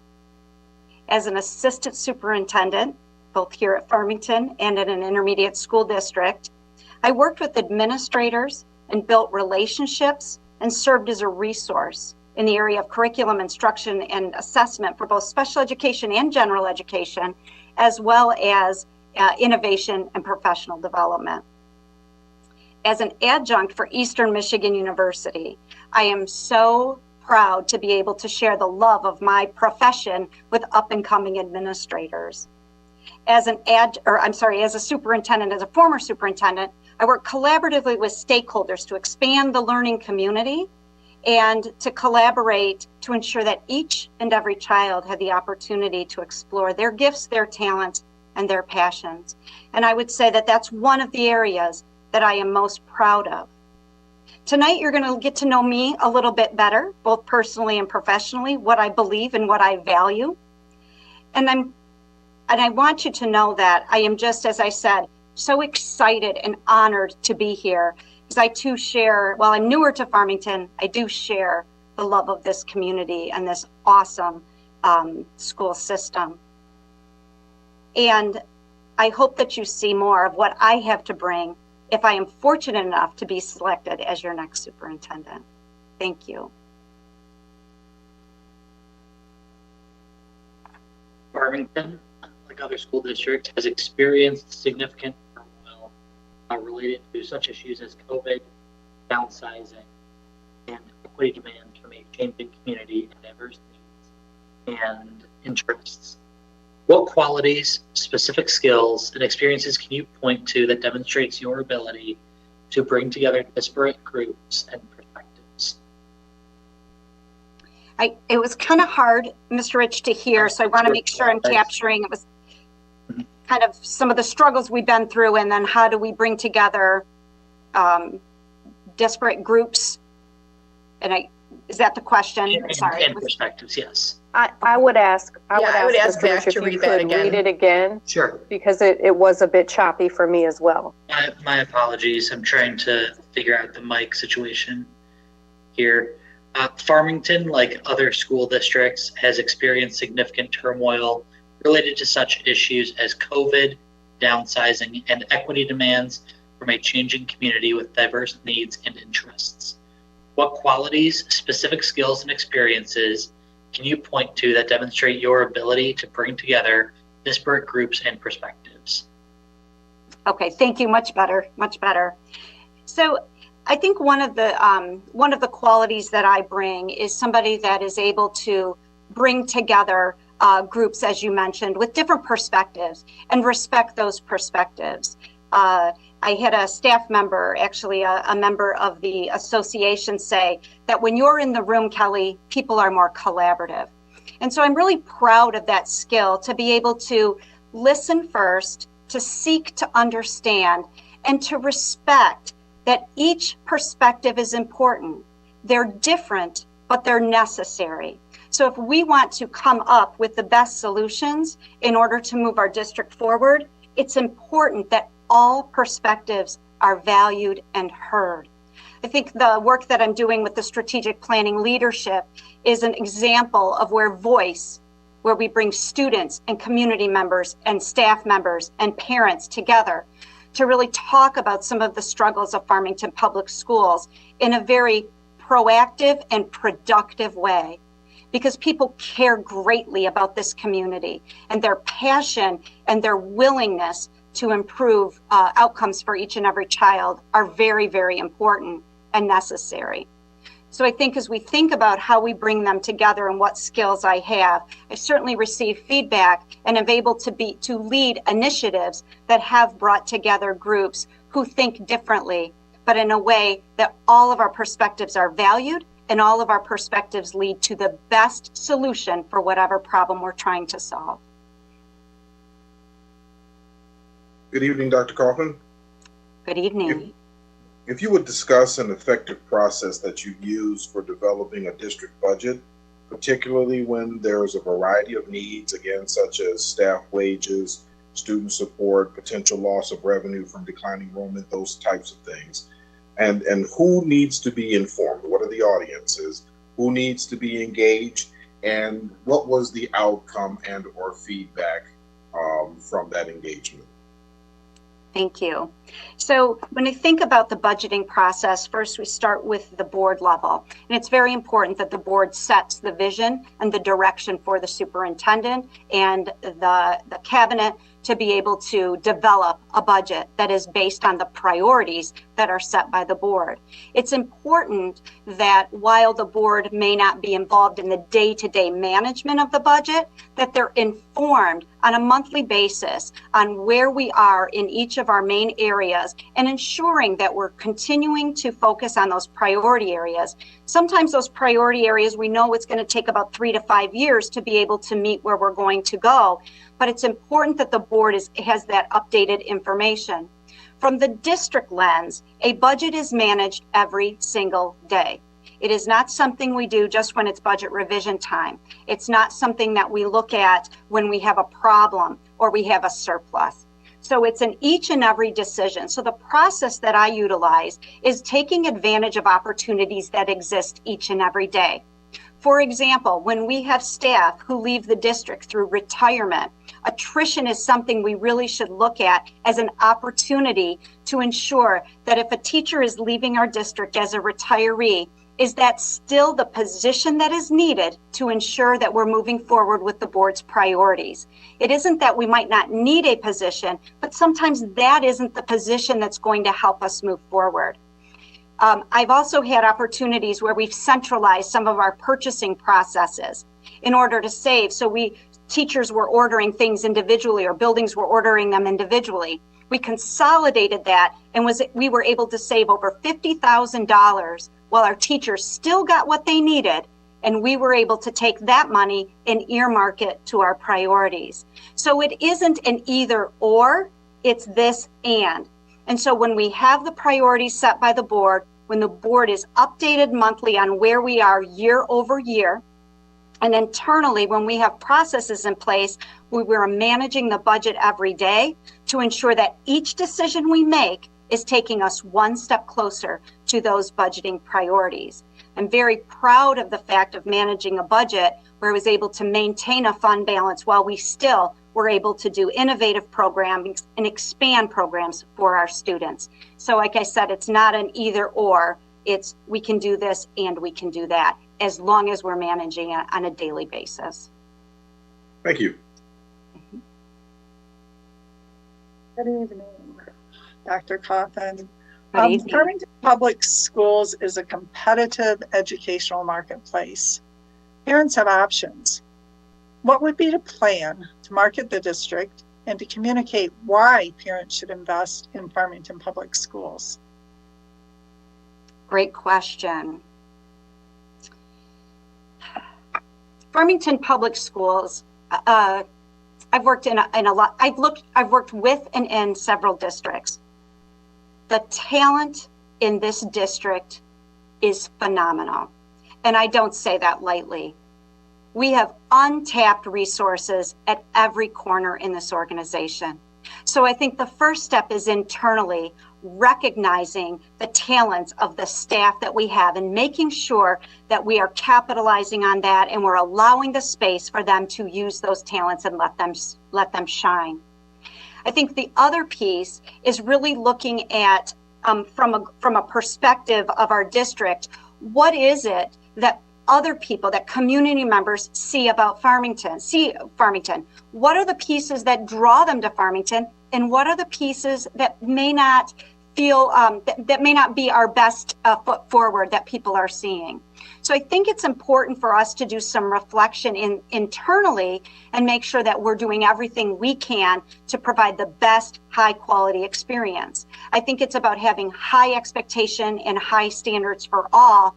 And I think it's about looking at ways that we can personalize the learning experiences for each and every student so that they are able to achieve their best. One thing that I think is important, and I've been through this process, is looking at how do we brand Farmington? So that's something, there are professional groups that come in. I've had the opportunity to do that in another organization. And it's so incredibly helpful to have an outside company come in, listen and learn, and then give us their perspective. Because sometimes it doesn't match what we think it is. We can know how great we are, but it's only going to help and work for us to continue to keep students and recruit students to come to our district if they know how great we are. So I think it's looking at our marketing processes. I think it's about how do we gather outside information to ensure that we are doing things, that we are communicating our message of the greatness that we have. And then I think it's the internal work of how do we untap this resource that we have in the talent in this district. Thank you. Good evening, Dr. Coffin. Good evening. My question is, could you please discuss how you manage your relationships with individual board members and the board as a whole? What is the optimal board superintendent relationship? Thank you. The board superintendent relationship is the number one most important relationship in the district. And it is something that must be invested in. I have served on many nonprofit boards, and the reason that I serve on them is that I'm committed to the cause that they support.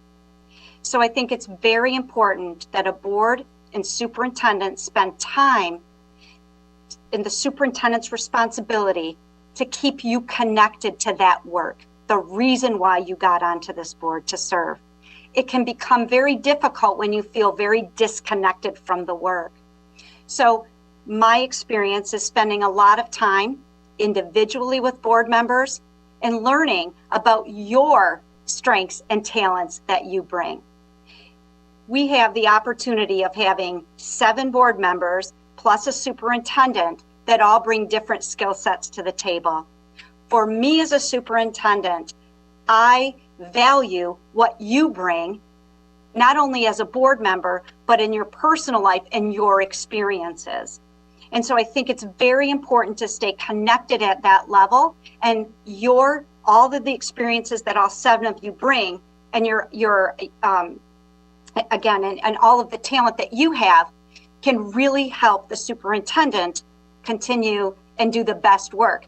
My career is in education, but you all have careers. Some of you have education careers, some of you have other careers. Those are all things that will help me do my job better as the superintendent.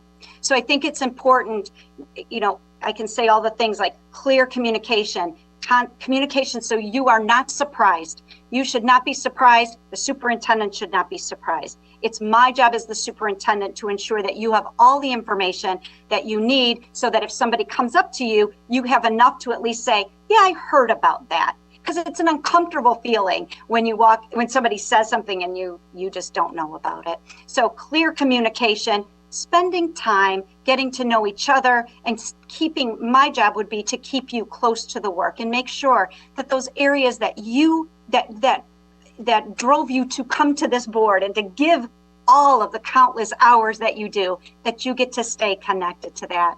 But again, the most important relationship in the district is the board and the superintendent and making a strong governance team. Thank you so much.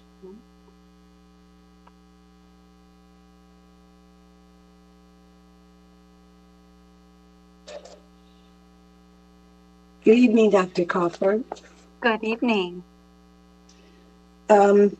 What do you believe is your strongest strength as a leader?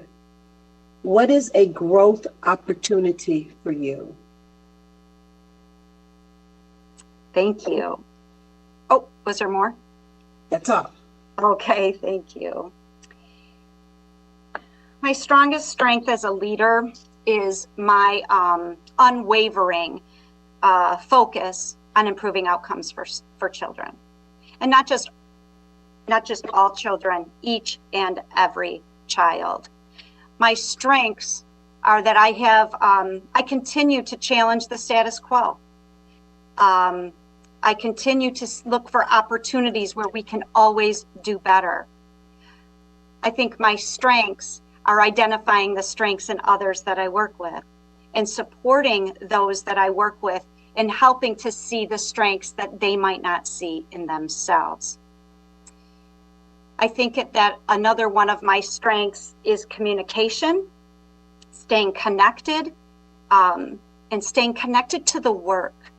It is very important to me as a superintendent that I'm visible, I'm in the classrooms, I'm visiting with the teachers, I'm at community events, I'm at all of those places to support our students, both in the classroom and outside the classroom in the community.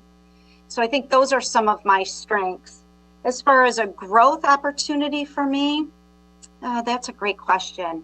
I think that there's times that I could slow down a little bit on some of my things. I have to balance my sense of urgency with the readiness of those that I'm serving. And so that is something I am constantly aware of. Each morning I really think about how am I going to be thoughtful and listen first. And so I have strategies in place to kind of slow me down sometimes, but I balance that sense of urgency because I do believe the work we do here is life-changing. And so that sense of urgency keeps me moving forward and being able to do the things that we need to do to ensure that we're not complacent in serving our community.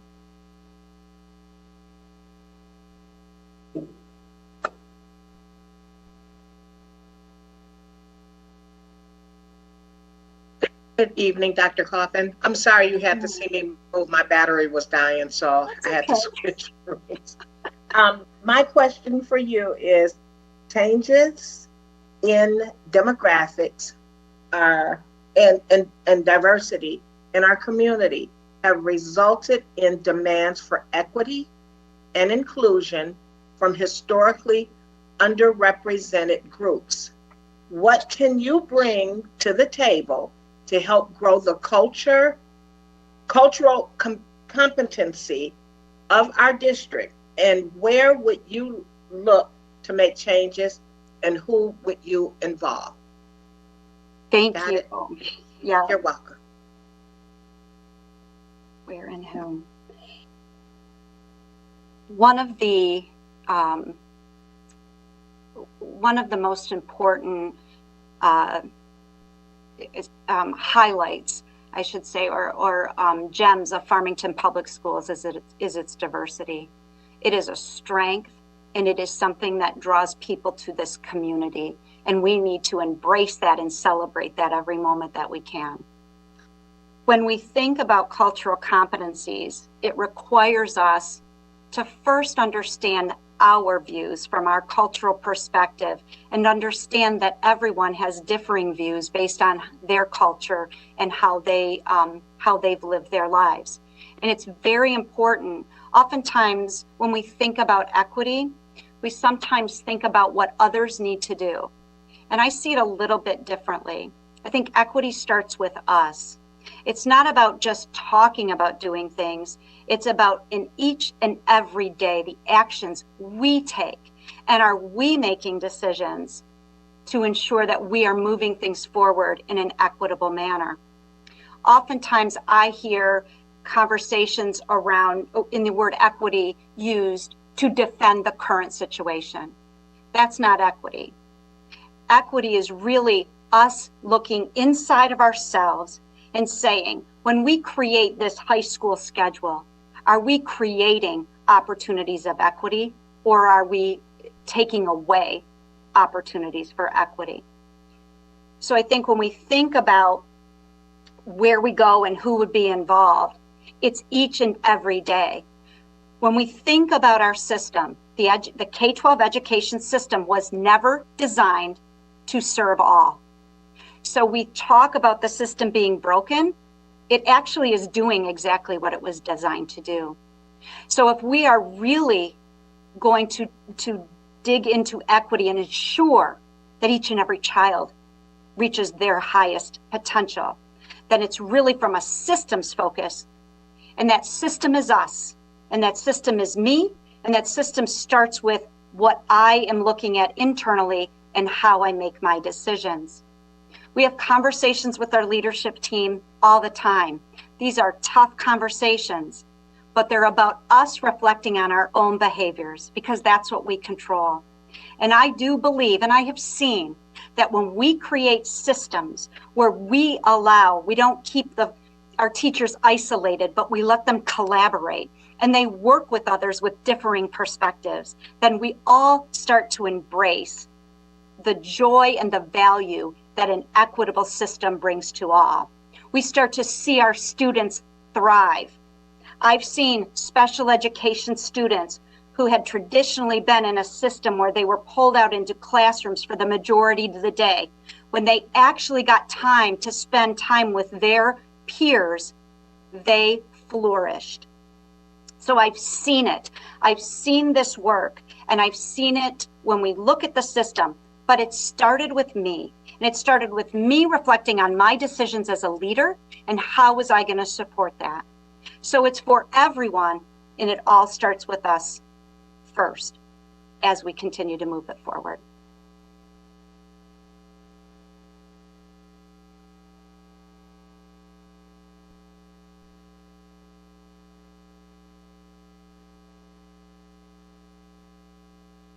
Apologies, I'm next. Okay. Dr. Coffin, Yes. in your most recent position, please tell us about some of the lessons that you have learned. In retrospect, name one thing that you wish you had done differently. Okay, only one thing to limit it at. So, you know, I've had the opportunity, and I call it an opportunity, to join Farmington Public Schools at the beginning of the pandemic, because that has given me the opportunity to meet so many more people, to meet the staff, to see them at their times to celebrate, and then their times where it just hurt my heart to see them struggling so much. And I know that if it was more normal, I wouldn't have that opportunity to be in all those places and to learn so much about our staff. So I would say some of the lessons that I have learned is really through this pandemic. If you think back, the education profession, not just in Farmington, had to totally flip the model and the way that we delivered instruction to our students in 2 weeks. And our entire system of providing education was laid bare for everyone to see. So what I learned from this is that there were opportunities in this pandemic that will not allow us to go back to the normal, and that is okay. And we will be able to create our new normal. I saw resiliency in people, and people saw the resiliency in themselves that I don't know that they really had.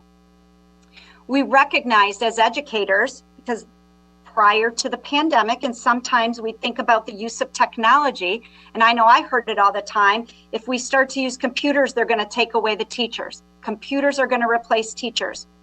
Computers will never replace a caring educator. But we realized, and we all learned, that technology can help our teachers.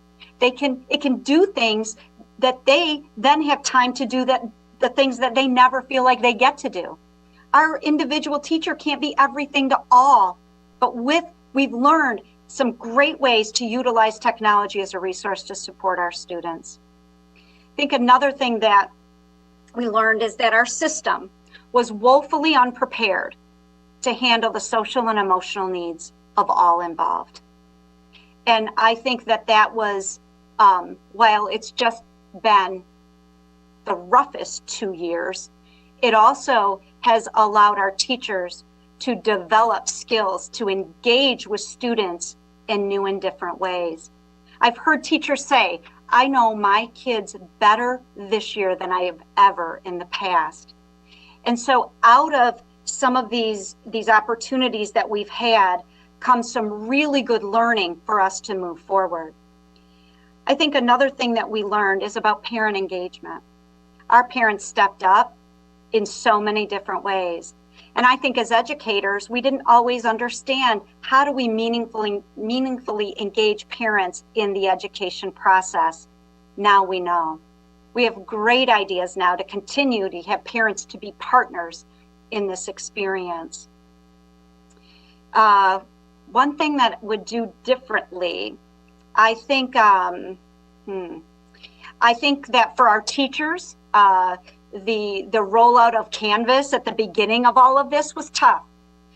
I don't know how to do that different, but I just know that it didn't go as well because I don't feel like we had enough support for our teachers. So I wished that we would have had not more time, but we've just had focused in different ways, and hindsight really helps us see that. But I also hear from our teachers now, that even though we tried to, as you know, we tried to phase in the implementation and let our teachers know that, you just have to do these things. And one teacher said to me, I know you tell us to be here and we're going there. And so that's just how they are. And so recognizing that now, there might have been a different way that we could have rolled that out and really had a bigger understanding of the impact that was having on our teachers, in part because it was new technology, but also all the other burdens that were going there. I do know, though, from our focus groups with our students, they do appreciate that we have Canvas and they like it a lot better than Google Classroom. So there was some silver linings out of that. But I would say that's one thing that I wish we had supported our adults better in that rollout. Thank you. Yeah.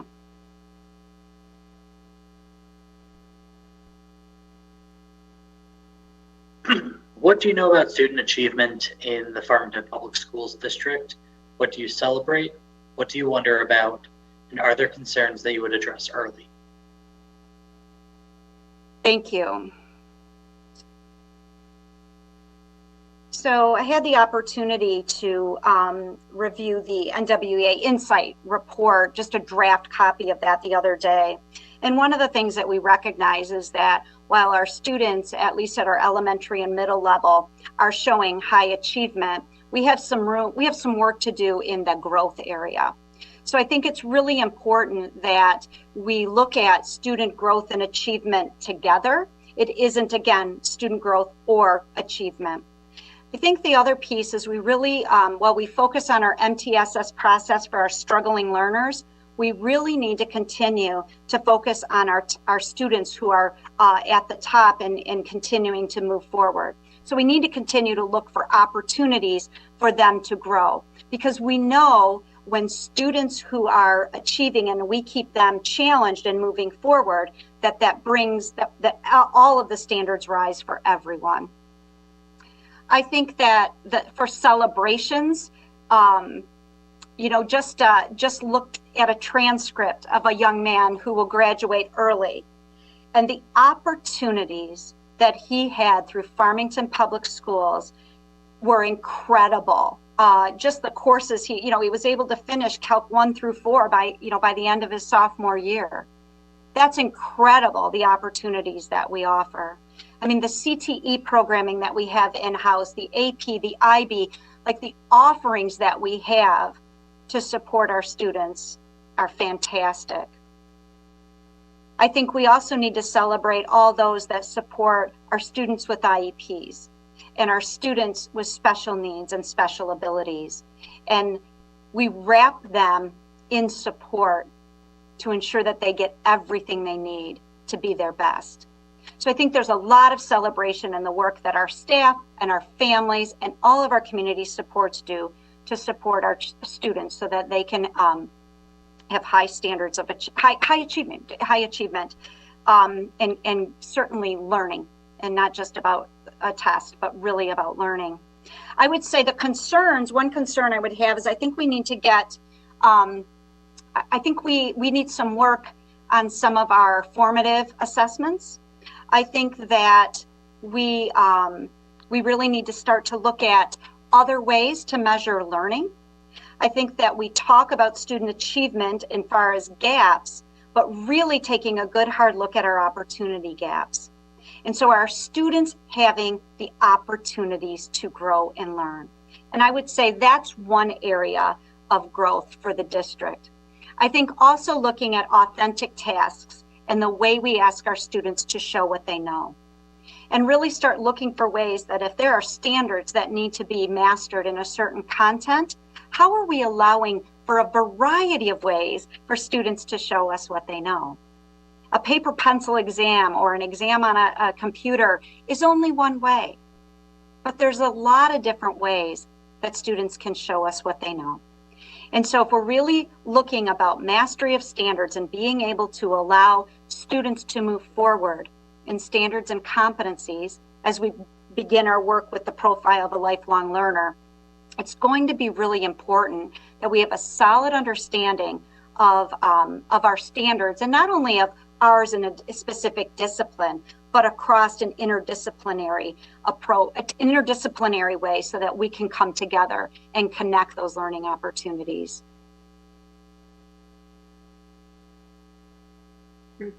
Thank you. And just as a time check, I'm sorry, Mr. Walker, just as a time check, we're about halfway through and we've got still half of the questions to go almost. Okay. So just wanted to share in order for you to allow yourself some time. I appreciate that. Thank you.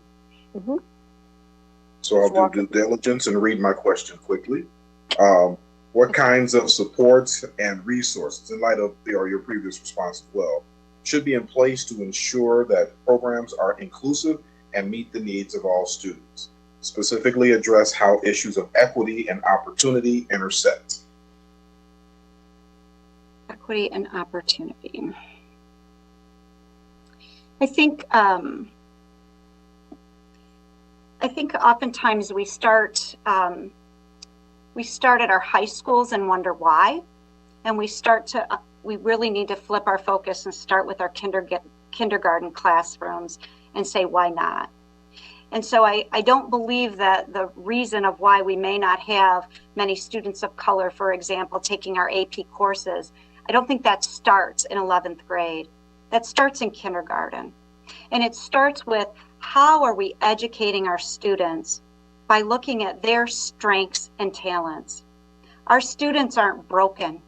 They're not coming to us to be fixed. They're coming to us with their gifts. And it is our obligation as a system to meet them where they're at and to provide those opportunities so they can grow and they can live out their gifts, talents, and passions. It's important that when we think about how how we provide our supports, making sure we're matching the support to the need. Oftentimes in education, we can kind of get used to some of the same types of programs to solve a variety of problems. And I think that comes with supporting our staff to be able to have the freedom and feel safe to be able to try new things and do new things. Right now, the system, it holds back our staff. And I hear this in all of our strategic planning. I hear it from students. I hear students say, it's hard for me to talk in this teacher's class because they hold their grade in my hand. That is not what we want for our students. And I'm so happy that our students are sharing this with us so that we can do better. And when students feel that they can't do this, so do our teachers. So I think if we're talking about how do we provide supports and resources and programs, it really starts with the support for those that serve our students, and that's our teachers and creating that safe environment. If we want to talk about equity and opportunity, using that example that I just shared, we can have any program under the sun. That's not what is going to create that safe environment where students feel empowered. Not that we empower them, but we create that environment for them to be empowered to be at their best. So I think it's really about working with people, and it's really about working with systems and ensuring that we are giving our talented teachers the space to innovate. We think about, the board is committed to equity and innovation, and that you can't have one without the other. Dr. Goodrum talks about that all the time. And so it's going to take all of us to be able to come together and think differently about our system. Because until we do that, all of the programs in the world are just going to be a Band-Aid to what it is that we really want, which is a system where each and every child feels safe and comfortable, and they have their social emotional needs met. And everything I'm saying for students has to be in place for teachers as well, and our administrators and all other staff. But it's really about looking at it from a systems perspective if we really want to be to ensure that we have equity and opportunity, and that starts at kindergarten.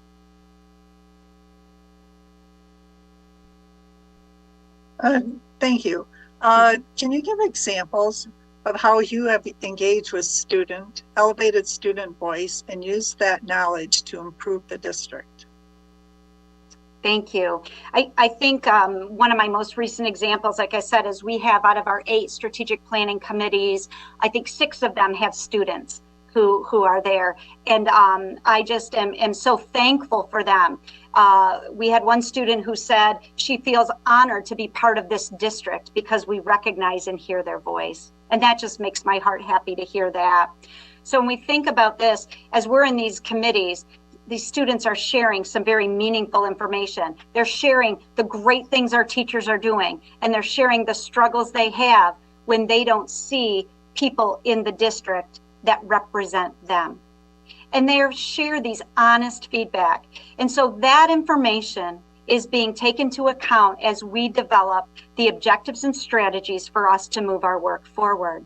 We think about, we have the leadership, culture, and systems that we need in order to have an environment that supports equity and innovation. And our students have been key in providing very honest and open feedback. So I so appreciate them being there, and they appreciate having their voice heard, not afterwards. They are right here with us at the ground floor, developing our plan for the future.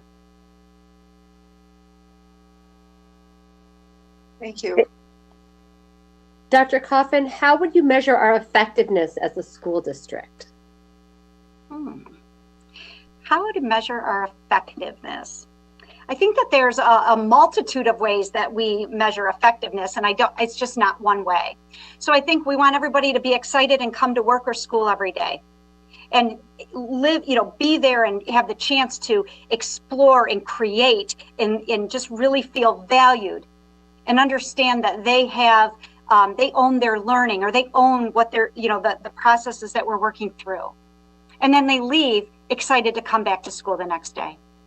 I think that's one thing that we should look at, is how do people feel when they walk in our buildings? How do people feel when they leave? And are they excited to come back the next day? And that's everybody, again, students and staff. I think it's important that we focus on high expectations, and not only in academic achievement, or only the kids who are in the high level courses, but across the board are our students learning, growing, and achieving. And it's very important that we do that. And I think we need to monitor that success, not with one assessment, but data triangulation, we need to be doing that, and identify areas for growth. I think when we think about our effectiveness, are we able to recruit the staff that we want to be here to serve our students? And if we're not, we need to figure out what we need to do in order to make that happen. I think if we want to look at our effectiveness at our schools, we need to follow our graduates and see what happens when they leave. And are they in a career field that is what they really wanted? And how did we help and support them in doing that? I think our effectiveness is how we interact with our community. How does our community feel about our school? Do they feel welcome to be part of our school? Are they willing to help and support our students when we ask? I think those are measures of effectiveness. So certainly we're here, our core of our work is teaching and learning. And we want all of our students to achieve at high levels. But it's more than that. It's really about, do we take care of the people we serve? And all of those other things don't matter if we're not taking care of our staff, our students, and quite frankly, ourselves. Thank you.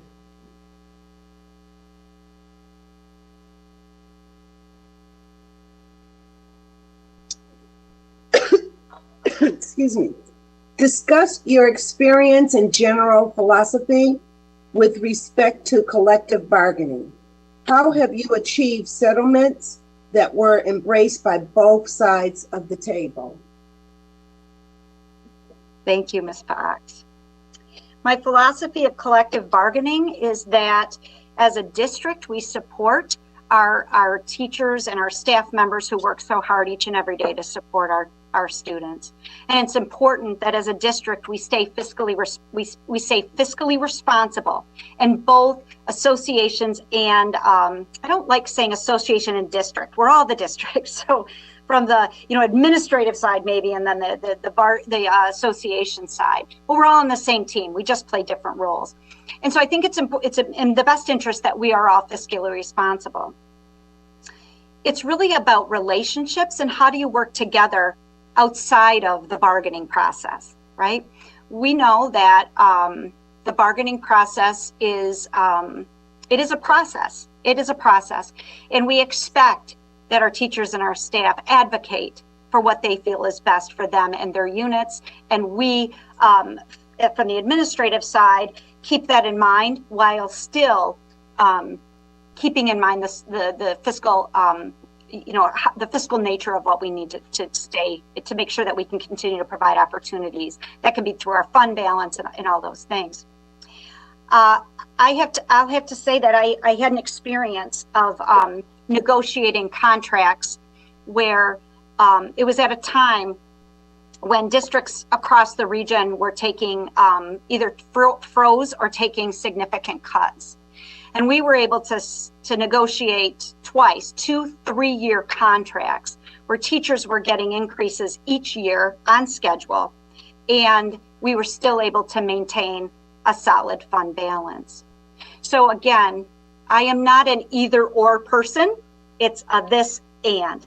So it's how do we come together and keep in mind what is the focus? What is it that we both are looking for, and how do we come to that agreement?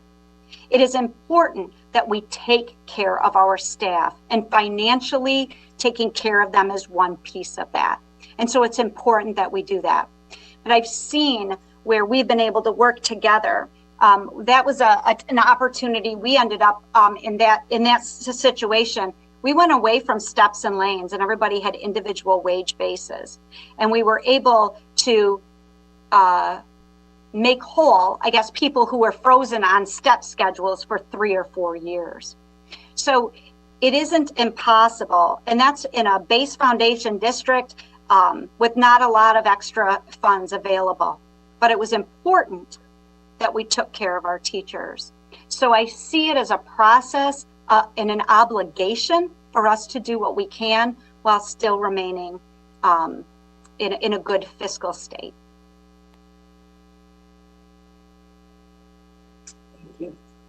Dr. Coffin, how have you helped other leaders grow and develop with your own district? That's a great question. So, as you know, I work with Ms. Hendrickson. We talk a lot every day, and a lot of our conversations are really about developing leaders. That's what we do. How do we look for opportunities to help people see something in themselves that they might not see, that they themselves might not see in themselves? So it's a lot of, I work with the elementary principals, I work with the secondary principals. We have great conversations around leadership. One of the things that we talked about with FASA actually, and that's really helped to develop our focus for next year, is that there hasn't been in the past, there's been kind of, here's the initiative and here's the expectation. There's been a gap in how we help leaders lead. Right? So it's really important that we're focusing on that piece and giving our leaders opportunities to process initiatives. I would say for the kind of work we're looking to do in Farmington, they should have about 2 years ahead of those they're going to lead to process some of these things we're talking about. So I think it's giving them opportunities to process things and talk those through before they're expected to lead them with their staff. A lot of it is individual conversations, picking up the phone and saying to a principal, I really appreciated the comment you made. Or have you ever thought of this position? Have you, in this district? Or I do say to people, like, what do you want to be when you grow up? Are you looking for other places? Because in Farmington, we're a large enough district where we can create that path. I think the other piece that's probably the most pertinent example is the strategic planning process that's being led by teachers, secretaries, our paraprofessionals. So really having them the opportunity, they like being in the classroom, they like what they're doing, but they want to have a bigger influence. So how do we create that? Leaders aren't just positional. Leaders are throughout this district. So I think the strategic planning process has been one of the best ways, and I've heard from so many, I can't believe that you trust me to do this. No, we trust you. And just supporting that process all the way through. Can you describe your vision? First, nope, not again. Is this any better? Mm-hmm. Great. Describe your vision for a highly effective 21st century school district. What are some critical challenges on the horizon for the future of public education?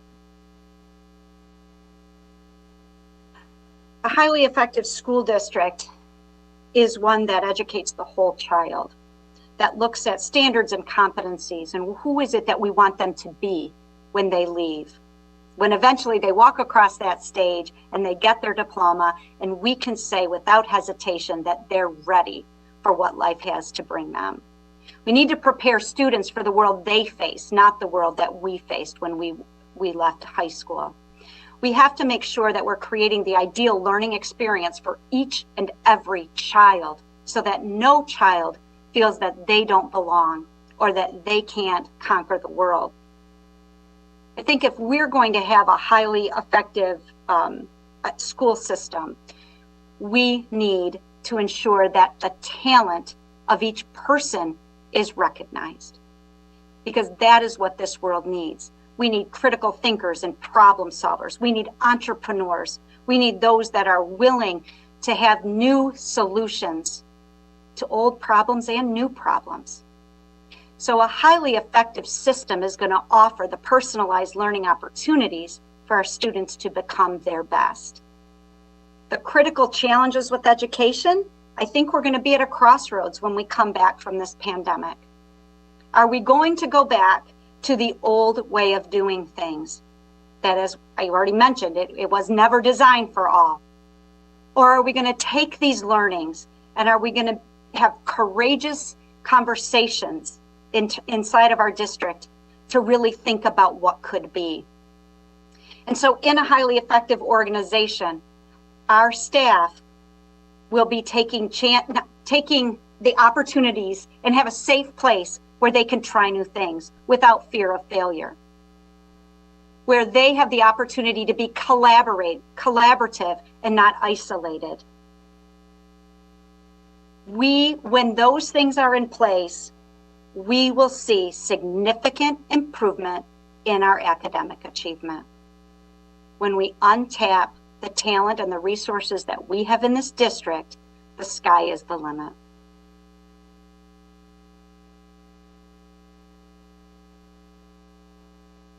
Thank you, Dr. Coffin. That actually concludes our formal questions. We have time now for any closing comments or statements that you'd like to make. Thank you. Yes, and I do have one. I wanted to just take a moment to share. As you know, I served in the past as a superintendent. And I want to make sure, I just wanted to share my experience there that I feel have led me to this place at this moment and at this time. I was that superintendent. I was that superintendent who worked to implement a vision of a board through a strategic planning process and through a facility study that reorganized our district in order to better make use of our facilities more efficiently and more effectively and to improve instructional outcomes. I was that superintendent that while doing that had a lot of pushback because there were pervasive conversations in the community about those students in those schools. And we eliminated that through the process. Through the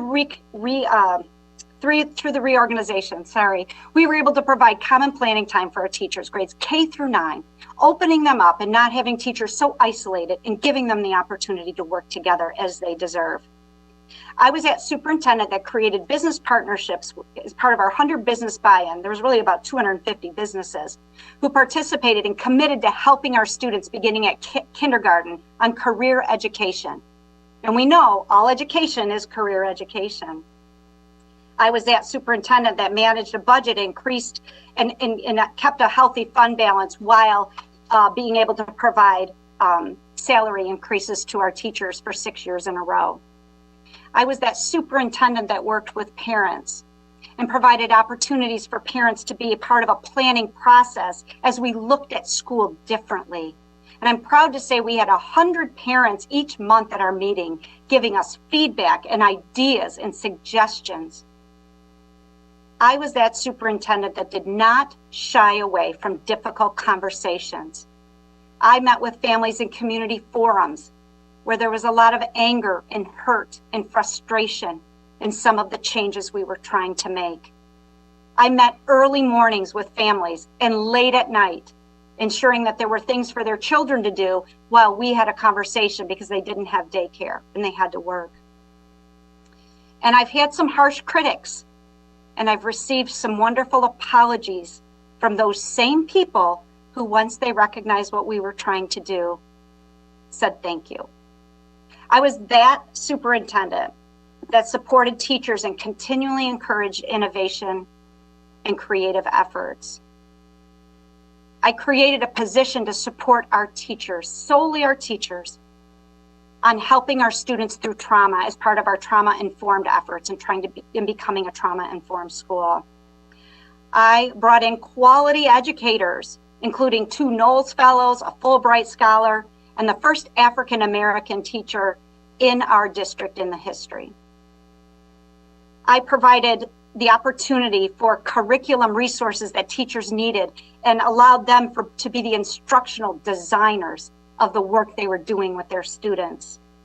We developed PBL units, and we were referenced in a book by Susan Stantone in Creative Change around as an exemplar program for PBL development.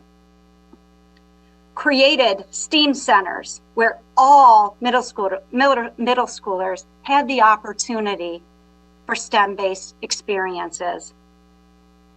Created in those STEAM centers, instead of just having SEL as something we did on top of, that was at the core of the work that we were doing. And in those STEAM centers, they had mentors who met with them every day and said, "You are the most important people in my life." And while we're here at school, as one of the students said, we are one big dysfunctional family. And in regards to that, our bullying rates, our anonymous bullying reporting rates went down by 90%. We expanded opportunities for our students and IEPs to be in the general education programs more, leading to a parent saying to me that her 7th grader, it was the first time he had ever been invited to a birthday party. When we look at our MSTEP data and we think that it takes a long time to improve outcomes for students, over 2 years in those STEAM centers with our students with IEPs, we found that a 21% increase in the number of students with IEPs that were proficient in mathematics, and 31% increase in students who were proficient for economically disadvantaged students in ELA. That is over 2 years of implementing a change in the system. I was that superintendent who created a space for an 8th grade student who did not speak since 2nd grade. But we gave him an opportunity to be with his general ed peers and to explore his passion and his talents and his gifts. And at the end of the year, he spoke to an audience of almost 100 people and shared what he made in the makerspace, which was an eraser cap for your pencil that worked much better than anything you could buy at the store. I was that superintendent who expanded fine arts programming in CTE. I believe it's important a strong school has a strong fine arts program. In CTE, we brought in a mechatronics program in-house so our freshmen could start to get a taste of CTE without having to leave the school. I was that superintendent who had tough conversations around how our students were doing in AP classes and had to make some difficult decisions that related or that ended up with our AP Calc class, as an example, going from an average of 2.1 to 4.0 in just 1 year. I was that superintendent who developed leaders, and I'm so proud that 2 of my former principals are now superintendents in the state of Michigan, sitting superintendents. 6 of my principals are out working in high-performing districts. 2 of them are serving as assistant superintendents. Several teachers also are out working in high-performing districts, all recruited for the work that we were doing to create the ideal learning experience. I'm proud of the fact that we invited in state and federal legislators and the members from the governor's office who came in to see what we were doing in our STEAM centers. And the comments were things like, "We have seen the future of education." And yes, this can happen in K-12 public schools. I am that superintendent who's had missteps and mistakes, who's been beaten down, battered, bruised. And every day I got back up, dusted myself off, and went in to fight for our kids. It is through this journey and through the incredible learning and the awareness that I bring to Farmington schools, I understand how difficult the work is that we are trying to do here. We are committed to equity for our students, and we know that it's going to be a tough road. I want you to know that I know what it looks like. My eyes are wide open. I understand it. But I want you to know that it is my learning that I bring here and learnings from those successes and challenges that make me ready to lead as your next superintendent. Thank you. Thank you, Dr. Coffin. Again, on behalf of the board, I would like to express our deep appreciation for your interest in this position. As you likely already know, we expect to make a decision this week regarding finalists and plan to conduct our finalist interviews on May 11th, 12th, and 13th, and make a final decision on the 13th. You will hear from us on Friday about next steps. Thank you, Dr. Coffin. Thank you very much. Have a wonderful evening. Thank you, Dr. Coffin. Thank you. Thank you, Dr. Coffin. Thank you. We are now moving to public comment, and I will ask Mrs. Buckley if we have any public comment tonight. Yes, we do. We have two. The first one is from Sunday Coffin Taylor. Muted? You are now unmuted. Yes. Hi. I just wanted to remind the board that in this district we need to consider children first. We need to consider trauma-informed care, and I have a very hard time accepting this embrace of special needs students from a district who is still using seclusion and restraint as a general practice, to the extent that we're even building a new seclusion room. And so when you hear a candidate speaking about their inclusion of special needs children and bringing them in and making them feel included, well, we also know they're being dragged out of classrooms and isolated by themselves. I kind of have a difficult time buying that, so I got a little distracted and triggered by that specifically. But I just want to remind the board that Farmington should be a safe place for all students, and that innovation is hard. And part of making innovation is choosing somebody who can bring people along with them to see that vision through. And so I really wish you guys luck. I know you guys have the wisdom, and you're all very intelligent people, and I hope that you have the grace and courage that it takes to make a really difficult decision. Thank you. May we have our next caller, Mrs. Buckley? Yes, the next one is Martin K.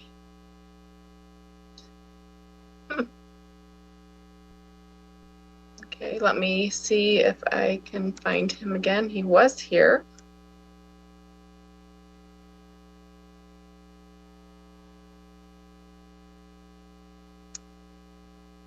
He appears to have left the meeting. So that is it for public comment. Okay, I'll just give it like a couple of seconds. Yeah, I will look one more time. Okay.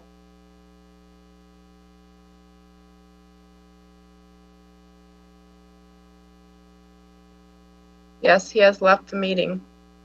Okay, thank you. We will now close the public comment portion of our agenda.